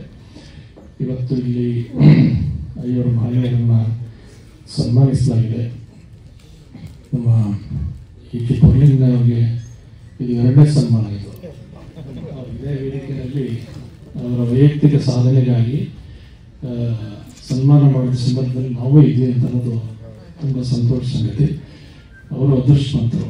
ಅದು ವೈಯಕ್ತಿಕವಾದ ಸಾಧನೆಗಾಗಿ ಯಾವ ಜವಾಬ್ದಾರಿಯನ್ನು ವಹಿಸ್ಕೊಂಡಿದ್ದಾರೆ ಅದಕ್ಕಾಗಿ ಪ್ರಶಸ್ತಿಯನ್ನು ಪಡೆಯುವಂಥ ಅವಕಾಶಗಳು ಅವರಿಗೆ ದೊರೆತಿದೆ. ಅವರು ಮಾತನಾಡ್ತಾ ಹೇಳಿದರು ಮತ್ತು ಬೊಮ್ಮಾಯಿಯವರು ಹೇಳಿದರು. ಎಚ್.ಎಲ್. ನಾಗೇಗೌಡರು ಅದರ ಒಂದು ಸಂಸ್ಥಾಪಕರು. ಅವರು ಜನಪದೇ ಉಸಿರಾಗಿ ಬದುಕ್ತಂಥವರು. ಮತ್ತು ಇಲ್ಲಿ ಇನ್ನೊಂದು ಬೊಮ್ಮಾಯಿಯವರು ಹೇಳಿದರು, ಸೋಮಶೇಖರ್ ಅವರು ಅಧಿಕಾರದಲ್ಲಿ ಇದ್ದಾಗಲೂ ಕೂಡ ಸಾಹಿತ್ಯ, ಸಂಸ್ಕೃತಿ, ಅಧಿಕಾರ ಎಲ್ಲವನ್ನು ಕೂಡ ಸಮಾನವಾದ ತೂಕದಲ್ಲಿ ಪಾಲಿಸ್ಕೊಂಡು ಬಂದಂಥವ್ರು ಅಂತೇಳಿ. ಹಾಗೆ ನಾಗೇಗೌಡರು, ನಮ್ಮ ಸಿದ್ದಯ್ಯ ಪುರಾಣಿಕರು ಇಂಥವ್ರ ಒಂದು ದೊಡ್ಡ ಪಟ್ಟಿ ಇದೆ. ಅವರ ಅಧಿಕಾರದಲ್ಲಿದ್ದರೂ ಕೂಡ ಸಾಹಿತ್ಯ ಕ್ಷೇತ್ರದಿಂದ ಹಿಂದೆ ಬರದೇ ಅದನ್ನು ಸಮತೂಕವಾಗಿ ನಡೆಸ್ಕೊಂಡು ಬಂದಂಥವರು ಅಧಿಕಾರವೇ ಮೇಲೆ ತಲೆಗಳಲ್ಲಿ ಬಂದುಬಿಟ್ರೆ ಯಾವುದೂ ಮಾಡೋಕ್ಕಾಗಲ್ಲ. ಅದು ಯಾವತ್ತು 60ರ ತನಕ ಆಗುವಂಥ ನೆನಪು ಬಂದರೆ ಎಲ್ಲ ಮಾಡಲಿಕ್ಕೆ ಶುರುವಾಗುತ್ತೆ. 60ರ ಮೇಲೆ ಇರುತ್ತೆ ಅಂತ ಕನಸು ಬಂದರೆ ಭಾಳ ಅಧಿಕಾರದಲ್ಲಿರೋರಿಗೆ ಅವ್ರಿಗೆ ರಿಟೈರ್ಡ್ ಆಗೋ ಕನಸು ಕಾಣೋಕೆ ಕೂಡ ಆಗಲ್ಲ. ಅವರು ಕಾಯಮಾಗಿ ಇರುತ್ತೆ ಅಂತ ಅಂದ್ಕೊಂಡಿರ್ತಾರೆ. ರಿಟೈರ್ಡ್ ಆಗಿ ಬಂದು ಮನೆಗೆ ನಾಳೆ ಗೊತ್ತಾಗುತ್ತೆ ಅವ್ರಿಗೆ ಹೋಗಿ ಅಂತ. ಅದಷ್ಟೇ ನಾವು ಮನವರಿಕೆ ಮಾಡಿಕೊಂಡ್ರೆ ಅವ್ರ ಅಂತರಂಗದಲ್ಲಿರುವಂಥ ಪ್ರತಿಭೆಯನ್ನು ಸದಾಕಾಲ ನಿರಂತರವಾಗಿ ವಿಕಾಸ ಮಾಡ್ಕೊಳ್ಳಿಕ್ಕೆ ಏನು ಅವಕಾಶ ಅಂತ ಅನ್ನೋದನ್ನು ಅವರು ಮನವರಿಕೆ ಮಾಡಿಕೊಳ್ಳಲಿಕ್ಕೆ ಸಾಧ್ಯ ಆಗುತ್ತೆ. ನಾಗೇಗೌಡರ ಪರಿಷತ್ತನ್ನು ಪ್ರಾರಂಭ ಮಾಡೋದಕ್ಕೆ ಮುಂಚೆನೇ ಒಂದು ಜನಪದ ಸಾಹಿತ್ಯ ಯಾವತ್ತೂ ಹೋಗಬಾರ್ದು ಅನ್ನೋ ಕಾರಣಕ್ಕಾಗಿ ಇಡೀ ಕರ್ನಾಟಕ ತುಂಬ ಸಂತೋಷ ಎಲ್ಲವನ್ನು ಕೂಡ ಆಡಿಯೋ ಮಾಡಿದ್ರು. ಅವರೇ ಸ್ವತಃ ಎಷ್ಟೋ ಸಂದರ್ಭಗಳಲ್ಲಿ ಕೂತು ಅದೆಷ್ಟೋ ಬೃಹತ್ ಪ್ರಮಾಣದಲ್ಲಿದೆ. ಅದನ್ನು ಬಿಳಿಮಲೆ ಅವರು ಹಿಡ್ದಂಗೆ ಡಿಜಿಟಲೈಸ್ ಮಾಡಿ ಅದನ್ನೆಲ್ಲ ಎಲ್ಲ ಜಗತ್ತಿನ ಎಲ್ಲ ಮೂಲೆಗಳಲ್ಲೂ ಕೂಡ ಸಿಗುವಂಥ ಪ್ರಯತ್ನ ಮಾಡಬೇಕಾಗಿದೆ. ಅಂಥ ಒಂದು ಪರಿಷತ್ತನ್ನು ಗುರುತಿಸಿ ಈ ಸಂದರ್ಭದಲ್ಲಿ ಅವರಿಗೆ ಅಭಿನಂದನೆಯನ್ನು ಸಲ್ಲಿಸಲಾಗಿದೆ. ಮೊನ್ನೆ ರಂಜಾನ್ ದರ್ಗಾ ಅವರು ಬಿಳಿಮಲೆ ಹಿಡಿದಾಗೆ ಒಂದು ಸಂತಾನ ರೀತಿಯ ಬದುಕನ್ನು ನಡೆಸ್ತಾ ಇರ್ತಕ್ಕಂಥವರು ವಚನ ಸಾಹಿತ್ಯವನ್ನು, ಶರಣ ಸಾಹಿತ್ಯವನ್ನು ಮೇಲಿನ ತೋರಿಕೆಯ ದೃಷ್ಟಿಯಿಂದಲ್ಲದೆ ಆಳವಾಗಿ ಅಧ್ಯಯನ ಮಾಡಿರುವಂಥ ಒಬ್ಬ ವಿದ್ವಾಂಸರಲ್ಲಿ ಒಬ್ಬರು. ಅವರು ಬಸವನ ಹೊರಗಿನ ಅಭಿಮಾನಿಗಳಾಗಿ ಮಾಡಿಲ್ಲ, ನಿಜವಾದ ಒಬ್ಬ ಅಂತರಂಗದ ಪ್ರೀತಿಸುವವರಾಗಿ ಅಧ್ಯಯನ ಮಾಡಿದ್ದಾರೆ. ಅದರಿಂದ ಪ್ರಭಾವಶಾಲಿಯಾಗಿದ್ದಾರೆ. ವಚನಗಳನ್ನು ಓದಾಗ ಹೇಗೆ ಮನುಷ್ಯ ಸರಳವಾದ ಜೀವನವನ್ನು ಅಳವಡಿಸ್ಕೊಳ್ಳಲಿಕ್ಕೆ ಸಾಧ್ಯ ಇರುತ್ತೆ ಅಂತಹ ಸರಳವಾದ ಸುಂದರವಾದ ಜೀವನವನ್ನು ನಡೆಸ್ತಾ ಇರ್ತಕ್ಕಂಥವರು ರಂಜಾನ್ ದರ್ಗಾ ಅವರು. ಅವರಿಲ್ಲಿ ಸನ್ಮಾನಿತರಾಗಿದ್ದಾರೆ. ಡಾಕ್ಟರ್ ಚಿಕ್ಕಣ್ಣವರು ವಿವಿಧ ಹುದ್ದೆಯನ್ನು ಅಲಂಕರಿಸಿ ಕನ್ನಡ ಸಂಸ್ಕೃತಿ ಇಲಾಖೆಯಲ್ಲಿದ್ದು ಸೇವೆಯಲ್ಲಿದ್ದಾಗಲೂ ಕೂಡ ಪ್ರಗತಿಪರವಾದಂತಹ ಧಾರ್ಮಿಕವಾದಂತಹ ಚಿಂತನೆಗಳಿಂದ ಒಳ್ಳೆಯ ಹೆಸರು ಮಾಡಿದಂಥವರು. ಅವರು ಬರಹಗಾರರಾಗಿ ಮತ್ತು ನಿರ್ದೇಶಕರಾಗಿ ಒಳ್ಳೆಯ ಹೆಸರನ್ನು ಮಾಡಿದಂಥವ್ರು. ಅನೇಕ ಪ್ರಯೋಗಗಳನ್ನು ರೂಪಿಸಿದಂಥವರು. ಈಗ ದಾಸ ಸಾಹಿತ್ಯದ ಒಂದು ಸಂಸ್ಥೆಯ ಅಧ್ಯಯನ ಕೇಂದ್ರದ ಅಧ್ಯಕ್ಷರಾಗಿ ಅದನ್ನು ದಾಸ ಸಾಹಿತ್ಯವನ್ನು ಹೇಗೆ ಬಹುಮುಖವಾಗಿ ಎಲ್ಲ ಜನರಿಗೆ ತಲುಪಿಸಲಿಕ್ಕೆ ಸಾಧ್ಯ ಅಂತ ಅನ್ನೋದನ್ನು ಅವರು ನಿರಂತರವಾಗಿ ಪ್ರಯತ್ನಶೀಲರಾಗಿ ಕಾರ್ಯೋನ್ಮುಖರಾಗಿದ್ದಾರೆ. ಕೃತಿಗಳನ್ನು ಹೊರತರ್ತಾ ಇದ್ದಾರೆ. ಮತ್ತು ಬೇರೆ ಬೇರೆ ಧಾರ್ಮಿಕ ಕ್ಷೇತ್ರಕ್ಕೆ ಆಧ್ಯಾತ್ಮಿಕ ಸಂಬಂಧಪಟ್ಟಂತಹ ಎಲ್ಲ ಕೃತಿಗಳು ಕೂಡ ಅಂಥ ದಾಸ ಸಾಹಿತ್ಯ ಕೇಂದ್ರದಲ್ಲಿ ಇರಬೇಕು ಅಂತಕ್ಕಂಥ ದೃಷ್ಟಿಯಿಂದ ಒಂದು ಒಳ್ಳೆ ಬೃಹತ್ ಪ್ರಮಾಣದ ಗ್ರಂಥಾಲಯವನ್ನು ಕೂಡ ನೆನಪಿಸಬೇಕು, ಸ್ಥಾಪಿಸಬೇಕು ಅಂತ ಉದ್ದೇಶವನ್ನು ಉಳ್ಳವರಾಗಿದ್ದಾರೆ. ಅವರು ಯಾಕೆ ವಯಸ್ಸು ಹೇಳ್ಕೊಂಡು ಗೊತ್ತಾಗಿಲ್ಲ. ಅವರು ಇನ್ನೂ ಭಾಳ ಚಿಕ್ಕವರಿಗೆಲ್ಲ ತಿಳ್ಕೊಂಡಿರ್ತಿದ್ರು. ಅಲ್ಲಿಯೂ ಚಿಕ್ಕ ಹುಡುಗ ತಿಳ್ಕೋಬಾರ್ದು ಅಂತ 70 ಅಂತ ಹೇಳಿದ್ದಾರೆ ಅಂತ ಹೇಳ್ತಾರೆ. ಒಳ್ಳೆಯ ಮಾತುಗಳನ್ನು ಹೇಳಿದ್ದಾರೆ. ನಮ್ಮ ಕಪ್ಪಣ್ಣವರು ಎಲ್ಲರಿಗೂ ಗೊತ್ತಿರುವಂತಹದ್ದು. ಒಂದು ಕಲಾಕ್ಷೇತ್ರದಲ್ಲಿ ಮುಮ್ಮೇಳ ಎಷ್ಟು ಮುಖ್ಯ, ಹಿಮ್ಮೇಳನ ಅಷ್ಟೇ ಮುಖ್ಯ. ಹಿಮ್ಮೇಳ ಚೆನ್ನಾಗಿದ್ದರೆ ಮುಮ್ಮೇಳ ನಡೀಲಿಕ್ಕೆ ಸಾಧ್ಯ ಆಗುತ್ತೆ. ವೇದಿಕೆ ಸಜ್ಜಾಗಿದ್ದರೆ ಕಾರ್ಯಕ್ರಮ ಎಲ್ಲ ಚೆನ್ನಾಗಿ ನಡೀತಾ ಇರುತ್ತೆ. ಈಗ ನಾಟಕ ನಡೆಯುವಾಗ ಯಾವ ಪ್ರಸಂಗಕ್ಕೆ ಏನು ಸ್ಕ್ರೀನ್ ಬೇಕು ಅಂತಂದರೆ ಅದಕ್ಕೆ ಅರ್ಥ ಇರುತ್ತದೆ. ಯಾವುದೋ ಪ್ರಸಂಗಕ್ಕೆ ಯಾವುದೋ ಸ್ಕ್ರೀನ್ ಬಿಟ್ಟರೆ ಅದು ಅರ್ಥಪೂರ್ಣ ಆಗಿರೋದಿಲ್ಲ. ಅದು ಕಾರ್ಯಕ್ರಮ ಎಲ್ಲ ಅರ್ಥಪೂರ್ಣವಾಗಿರುವಂತಹ ಒಂದು ಕೌಶಲ್ಯದಿಂದ ಕಾರ್ಯಕ್ರಮವನ್ನು ನಿರೂಪಿಸುವಂತಹ ಅಪರೂಪದ ಒಂದು ಕಲಾವಿದರು ಅಂತಂದರೆ ಶ್ರೀನಿವಾಸ ಕಪ್ಪಣ್ಣವರು. ಮಾತಾಡ್ತಾ ಹೇಳಿದಾಗೆ ಅವ್ರು ಯಾವಾಗಲೂ ದೊಡ್ಡ ವಿದ್ವಾಂಸರನ್ನು ಅವರು ಗುರಿಯಾಗಿ ಇಟ್ಕೊಳ್ಳೋದೇ ಇಲ್ಲ. ಗ್ರಾಮಾಂತರ ಪ್ರದೇಶದಲ್ಲಿ ಯಾರನ್ನ ಗುರುತಿಸಲಿಕ್ಕೆ ಸಾಧ್ಯ ಇಲ್ಲ, ಯಾರು ನಾವು ಇಂಥ ವೇದಿಕೆಗಳಲ್ಲಿ ಬರಲಿಕ್ಕೆ ಸಾಧ್ಯನೇ ಇಲ್ಲ ಅಂತನ್ನುವಂತಹ ಒಂದು ಭಾವನೆಯನ್ನು ಇಟ್ಕೊಂಡಿರ್ತಾರೋ ಅವರು ಕೂಡ ಜಾಗತಿಕ ವೇದಿಕೆಗಳಲ್ಲಿ ಕಲಾ ಪ್ರದರ್ಶನವನ್ನು ಮಾಡಲಿಕ್ಕೆ ಅವಕಾಶ ಇದೆ ಅನ್ನೋದನ್ನು ತೋರಿಸ್ಕೊಡ್ತಾ ಇರ್ತಕ್ಕಂಥವ್ರು ಕಪ್ಪಣ್ಣವರು. ಅಮೆರಿಕದ ಅಕ್ಕ ಸಮ್ಮೇಳನಕ್ಕೆ 2-3 ಬಾರಿ ಅವರು ಹೋಗಿ ನಗರ ಪ್ರದೇಶದ ಕಲಾವಿದರನ್ನ ಬಿಟ್ಟು ಗ್ರಾಮಾಂತರ ಪ್ರದೇಶದ ಕಲಾವಿದರನ್ನೇ ಹೆಚ್ಚಿನ ಸಂಖ್ಯೆಯಲ್ಲಿ ಸಂಪೂರ್ಣವಾಗಿ ಅಲ್ಲಿ ಕರೆದುಕೊಂಡೋಗಿ ಅವರಿಂದ ಕಾರ್ಯಕ್ರಮವನ್ನು ರೂಪಿಸಿದ್ದು ನಮಗೆಲ್ಲ ಗೊತ್ತಿರುವಂತಹದ್ದು. ಅದರ ಜೊತೆಗೆ ಶ್ರೀಮತಿ ಕಸ್ತೂರಿ ಶಂಕರ್ ಅವರು ಅವರ ಗೀತೆಯನ್ನು ಕೇಳಿ ಆನಂದಿಸ್ತಾ ಇಲ್ಲದೆ ಇರುವಂತಹ ಶ್ರೋತೃಗಳು ಇರಲಿಕ್ಕೆ ಸಾಧ್ಯ ಇಲ್ಲ. ಕೇಳದೇ ಇದ್ದವರು ಕೂಡ ಕೇಳಿದ್ರೆ ಹೌದು ಇಷ್ಟೊಂದು ಸೊಗಸಾಗಿ ಹಾಡಿದ್ದಾರೆ ಅಂತೇಳಿ ಕೇಳುವಷ್ಟು ಮನಸ್ಸಿಗೆ ಆನಂದ ಪಡುವಂತಹ ಅತ್ಯಂತ ಪ್ರಬುದ್ಧ ಶ್ರೇಷ್ಠ ಗಾಯಕರಲ್ಲಿ ಕಸ್ತೂರಿ ಶಂಕರ್ ಅವರು ಕೂಡ ಒಬ್ಬರು ಅಂತ ಅನ್ನೋದು ಸಂತೋಷ ಸಂಗತಿ. ಈ ಸಂದರ್ಭದಲ್ಲಿ ಒಂದು ಪ್ರಸಂಗವನ್ನು ನಿಮ್ಮ ಜೊತೆ ಹಂಚಿಕೊಳ್ಬೇಕು. ಸಿದ್ಧಗಂಗಾ ಪೂಜ್ಯ ಶಿವಕುಮಾರ್ ಮಹಾಸ್ವಾಮಿಗಳ 111ನೇ ಗುರುವಂದನಾ ಕಾರ್ಯಕ್ರಮಕ್ಕೆ ಕಲಾಂ ಅವರು ಬಂದಿದ್ದರು. ರಾಷ್ಟ್ರಪತಿಗಳಾಗಿ 110ಕ್ಕೂ ಬಂದಿದ್ದರು, 111ಕ್ಕೂ ಬಂದಿರೋರು. ಅವರು ಮಠದ ಜೊತೆ ತುಂಬ ನಿಕಟವಾದ ಸಂಬಂಧ ಇದ್ದಂಥವ್ರು. ಅವರು ಬೆಂಗಳೂರು ವಿಮಾನದಲ್ಲಿ ಬಂದು ವಿಮಾನ ನಿಲ್ದಾಣದಲ್ಲಿ ಇಳಿದು ಹೆಲಿಪೋರ್ಟ್ ಹತ್ತೋಕ್ಕೆ ಮುಂಚೆ ನಮಗೆ ಫೋನ್ ಮಾಡಿದ್ರು. ಅಲ್ಲಿಂದ ಎಲ್ಲಿದ್ದೀರಿ ಅಂತಂದ್ರೆ ಸಿದ್ಧಗಂಗೆಗೆ ಬಂದಿದ್ದೀವಿ, ನಿಮ್ಮನ್ನು ಕಾಯ್ತಾ ಇದ್ದೀವಿ ಅಂತಂದ್ವಿ. ಒಂದು ಕೆಲಸ ಆಗಬೇಕಲ್ಲ ಅಂದರು. ಏನು ಅಂತ ಕೇಳಿದ್ವಿ. ನಾನು ಬರ್ತಾ ಪ್ಲೇನಲ್ಲಿ ಸಿದ್ಧಗಂಗೆ ಸ್ವಾಮೀಜಿಯವ್ರ ಬಗ್ಗೆ ಒಂದು ಕವನ ಬರ್ಕೊಂಡು ಬಂದಿದ್ದೀನಿ, ಇದನ್ನು ಕನ್ನಡಕ್ಕೆ ಅನುವಾದ ಮಾಡಿಸಿ ಆಡಿಸ್ಬೋದ ಅಂತಂದರು. ಅವರೊಂದು ಅರ್ಧ ಗಂಟೆಯಲ್ಲಿ ಬರ್ತಾರೆ ತುಮಕೂರಿಗೆ. ಕನ್ನಡಕ್ಕೆ ಅನುವಾದ ಮಾಡಿ ಆಡಿಸ್ಬೇಕು ಅಂದ್ರೆ ದೊಡ್ಡ ಸಾಹಸ ಅಲ್ಲ. ಆಮೇಲೆ ಸ್ವಾಮೀಜಿಯವ್ರಿಗೆ ಹೇಳಿದ್ರಿ ಹಿಂಗೆ ಅಂತ. ಹೌದು, ಅವರೇನೋ ಫೋನ್ ಮಾಡಿದ್ರು ಅಂತ ಆಶ್ಚರ್ಯಪಟ್ಟರು. ಹೌದು ಅಂದಮೇಲೆ ಅವ್ರು ಇಮಿಡಿಯೇಟಾಗಿ ವಾಟ್ಸಪ್ ಕಳಿಸಿದ್ರು. ಅದನ್ನು ಇಮೇಲ್ ತೆಗೆದು ಟ್ರಾನ್ಸ್ಲೇಟ್ ಮಾಡಲಿಕ್ಕೆ ಬೇಕಲ್ಲ, ಗೌರಿ ಚಂದ್ರಸತ್ನವ್ರು ಅಲ್ಲೇ ಇದ್ದರು. ತಕ್ಷಣ ಅವ್ರನ್ನ ಕರೆಸಿ ಅವರೊಂದು 10 ನಿಮಿಷದಲ್ಲಿ ಅನುವಾದ ಮಾಡಿಕೊಟ್ರು. ಕಸ್ತೂರಿ ಶಂಕರ್ ಅವ್ರನ್ನ ಕೊಟ್ಟು, ನೋಡಿ ಕೊಟ್ಟಿದ್ದಾರೆ ಆಡ್ತೀರಾ, ಅವ್ರು ಆಡ್ತಾ ಇದ್ರು. ಅಲ್ಲಿ ಆಡ್ತೀನಿ, ಒಂದು ಅರ್ಧ ಗಂಟೆ ಕಂಪೋಸ್ ಮಾಡಿಕೊಟ್ಟಿದೆ ಬಿಟ್ಟು ಕಾರ್ಯಕ್ರಮ ಅವರಿಗೆ. ಅದೊಂದು ಅರ್ಧ ಗಂಟೆನಲ್ಲಿ ಅದನ್ನು ಕಂಪೋಸ್ ಮಾಡಿ, ಸಾಹಿತ್ಯ ಗೊತ್ತಿಲ್ಲ, ಅದರ ಭಾಷೆ ಗೊತ್ತಿಲ್ಲ, ಏನೂ ಗೊತ್ತಿಲ್ಲದೆ ಇರುವಂಥ ಒಂದು ಸಾಹಿತ್ಯಕ್ಕೆ ರಸವನ್ನು ತುಂಬಿ ಶ್ರೋತೃಗಳೆಲ್ಲ ಆನಂದ ಉಂಟು ಮಾಡಿದವರು ಕಸ್ತೂರಿ ಶಂಕರ್ ಹಂಚ್ಕೊಳ್ಬೇಕು. ಅಂತಹ ಮಹನೀಯರನ್ನು ಇವರಾರೂ ಕೂಡ ಗಮನಿಸಬೇಕಾದದ್ದು ಅಂತಂದರೆ, ಸೋಮಶೇಖರ್ ಅವರು ಅರ್ಜಿ ಸಿಕ್ಕಿರಲಿಲ್ಲ, ಅವ್ರು ಯಾವುದೇ ಶಿಫಾರಸು ಮಾಡಿಸಿರಲಿಲ್ಲ, ನಮಗೆ ಕೊಡಬೇಕು ಅಂತ ಕೇಳಿರಲಿಲ್ಲ. ಬಯಸದೆ ಬಂದದ್ದು ಲಿಂಗಭೋಗ, ಬಯಸಿ ಬಂದದ್ದು ಅಂಗಭೋಗ ಅಂತ ಬಸವಣ್ಣ ಮಾತು.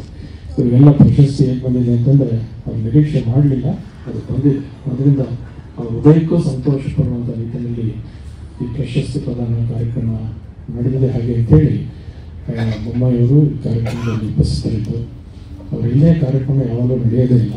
ಅವರು ಹೇಳಿದ್ರಲ್ಲ, ಸ್ನೇಹ ಬೆಳೆದ ಕಾರ್ಯಕ್ರಮ ಇವಾಗ ಅಂತೇಳಿ ಅವ್ರು ಬರೋವರೆಗೂ ಕಾರ್ಯಕ್ರಮ ಪ್ರಾರಂಭ ಮಾಡಲಿಲ್ಲ. ಸೋಮಶೇಖರ್ ಅವರು ನಮ್ಮ ಬರ್ತಾರೆ ಅಂತೇಳಿ ಅವರಿಗೆ ಆತ್ಮೀಯರಾಗಿರ್ತಕ್ಕಂಥವ್ರು ತುಂಬ ಒಳ್ಳೆಯ ಮೌಲಿಕವಾದಂತಹ ಮಾತುಗಳನ್ನು ಹೇಳಿದ್ದಾರೆ.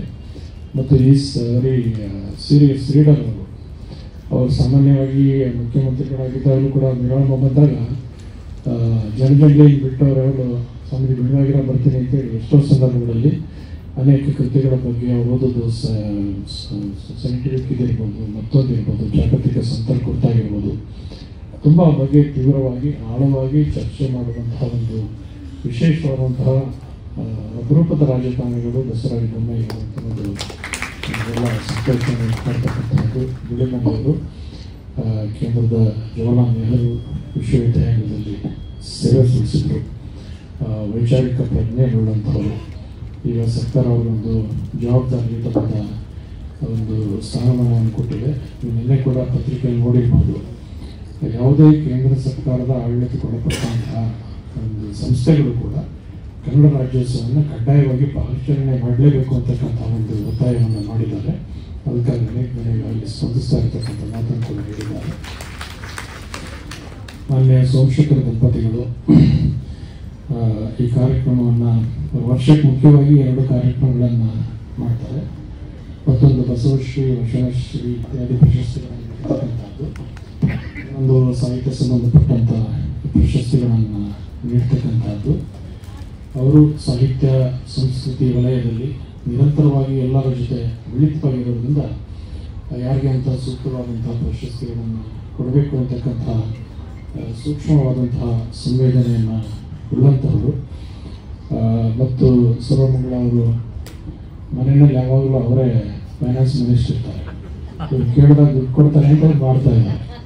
ಅವರೆಲ್ಲ ಕೂಡ ಮುಂದಿನ ಸಲ್ಲಿಸ್ಬಿಟ್ಟು ಸೋಮಶೇಖರ್ ಬಂದು ಹಾಗೆ ಸತ್ಯಪತಿಗಳು ಒಂದಾದ ಭಕ್ತಿ ಹಿತವಾಗಿ ಶಿವಂಗೆ ಅಂತ ನಮಗೆ ಅಂತಹ ಒಂದು ಸದ್ಭಾವನೆಯಿಂದ ಒಂದು ದಂಪತಿಗಳು ಕೆಲಸ ಮಾಡಿದ್ರೆ ಸಾಂಸ್ಕೃತಿಕವಾಗಿ ಸಾಹಿತ್ಯವಾಗಿ ಕೂಡ ಹೇಗೆ ಅವರು ನಿರಂತರವಾಗಿ ಕ್ರಿಯಾಶೀಲರಾಗಿರ್ಬೋದು ಅಂತ ಅನ್ನೋದಕ್ಕೆ ಈ ದಂಪತಿಗಳು ಒಂದು ಸಾಕ್ಷಿಯಾಗಿದ್ದಾರೆ ಅಂತ ಅನ್ನೋದನ್ನು ಈ ಸಂದರ್ಭದಲ್ಲಿ ಹೇಳಿ, ನಾಗರಾಜ ಮೂರ್ತಿಯವರು ನಮ್ಮ ಜೊತೆ ಅಕಾಡೆಮಿಯ ಅಧ್ಯಕ್ಷರಾಗಿದ್ದಾರೆ. ಅನೇಕ ಪ್ರಯೋಗಗಳನ್ನು ನಡೆಸಿದಂಥವರು, ಅಪರೂಪಕ್ಕೆ ಮೌನವಾಗಿ ಕುಳಿತಿರುವಂಥವ್ರು.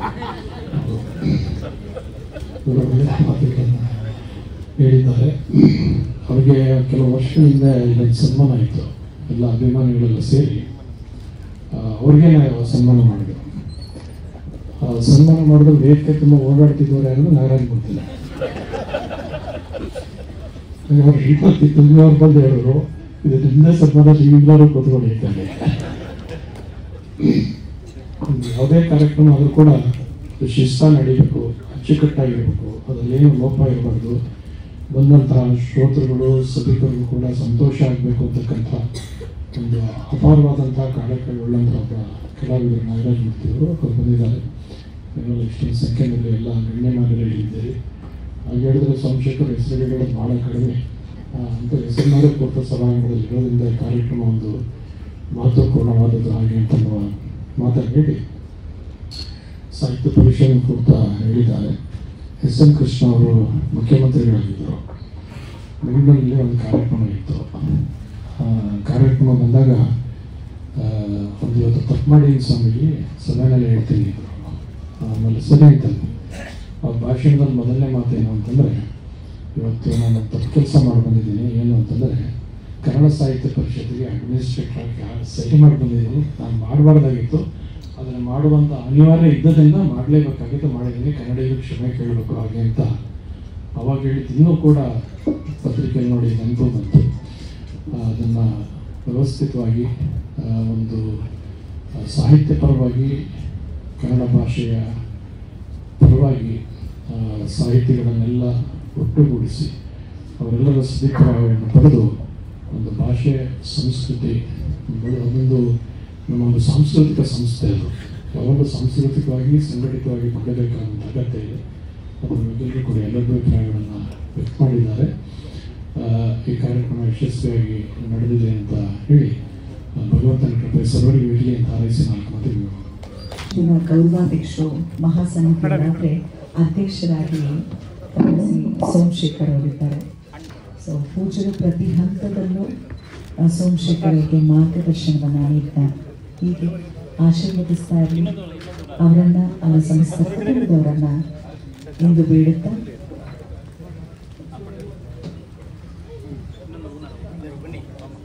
ಸತಿಪತಿಗಳಿಗೂ ಕೂಡ ಸನ್ಮಾನಿಸ್ತಾ ಇದ್ದಾರೆ ಪೂಜ್ಯರು.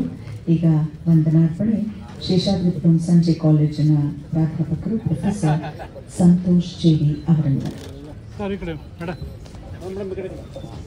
ಎಲ್ಲರಿಗೂ ನಮಸ್ಕಾರ. ಶ್ರೀ ಡಾಕ್ಟರ್ ಸಿ ಸೋಮಶೇಖರ ಮತ್ತು ಶ್ರೀಮತಿ ಸರ್ವಮಂಗಳ ಸಾಹಿತ್ಯ ಸೇವಾ ಪ್ರತಿಷ್ಠಾನದ 2025ನೇ ಸಾಲಿನ ಭಕ್ತಿಪೂರ್ವಕ ವಂದನೆಗಳು. ಈ ಸಮಾರಂಭಕ್ಕೆ ಆಗಮಿಸಿ ಸಮಾರಂಭವನ್ನು ಉದ್ಘಾಟಿಸಿ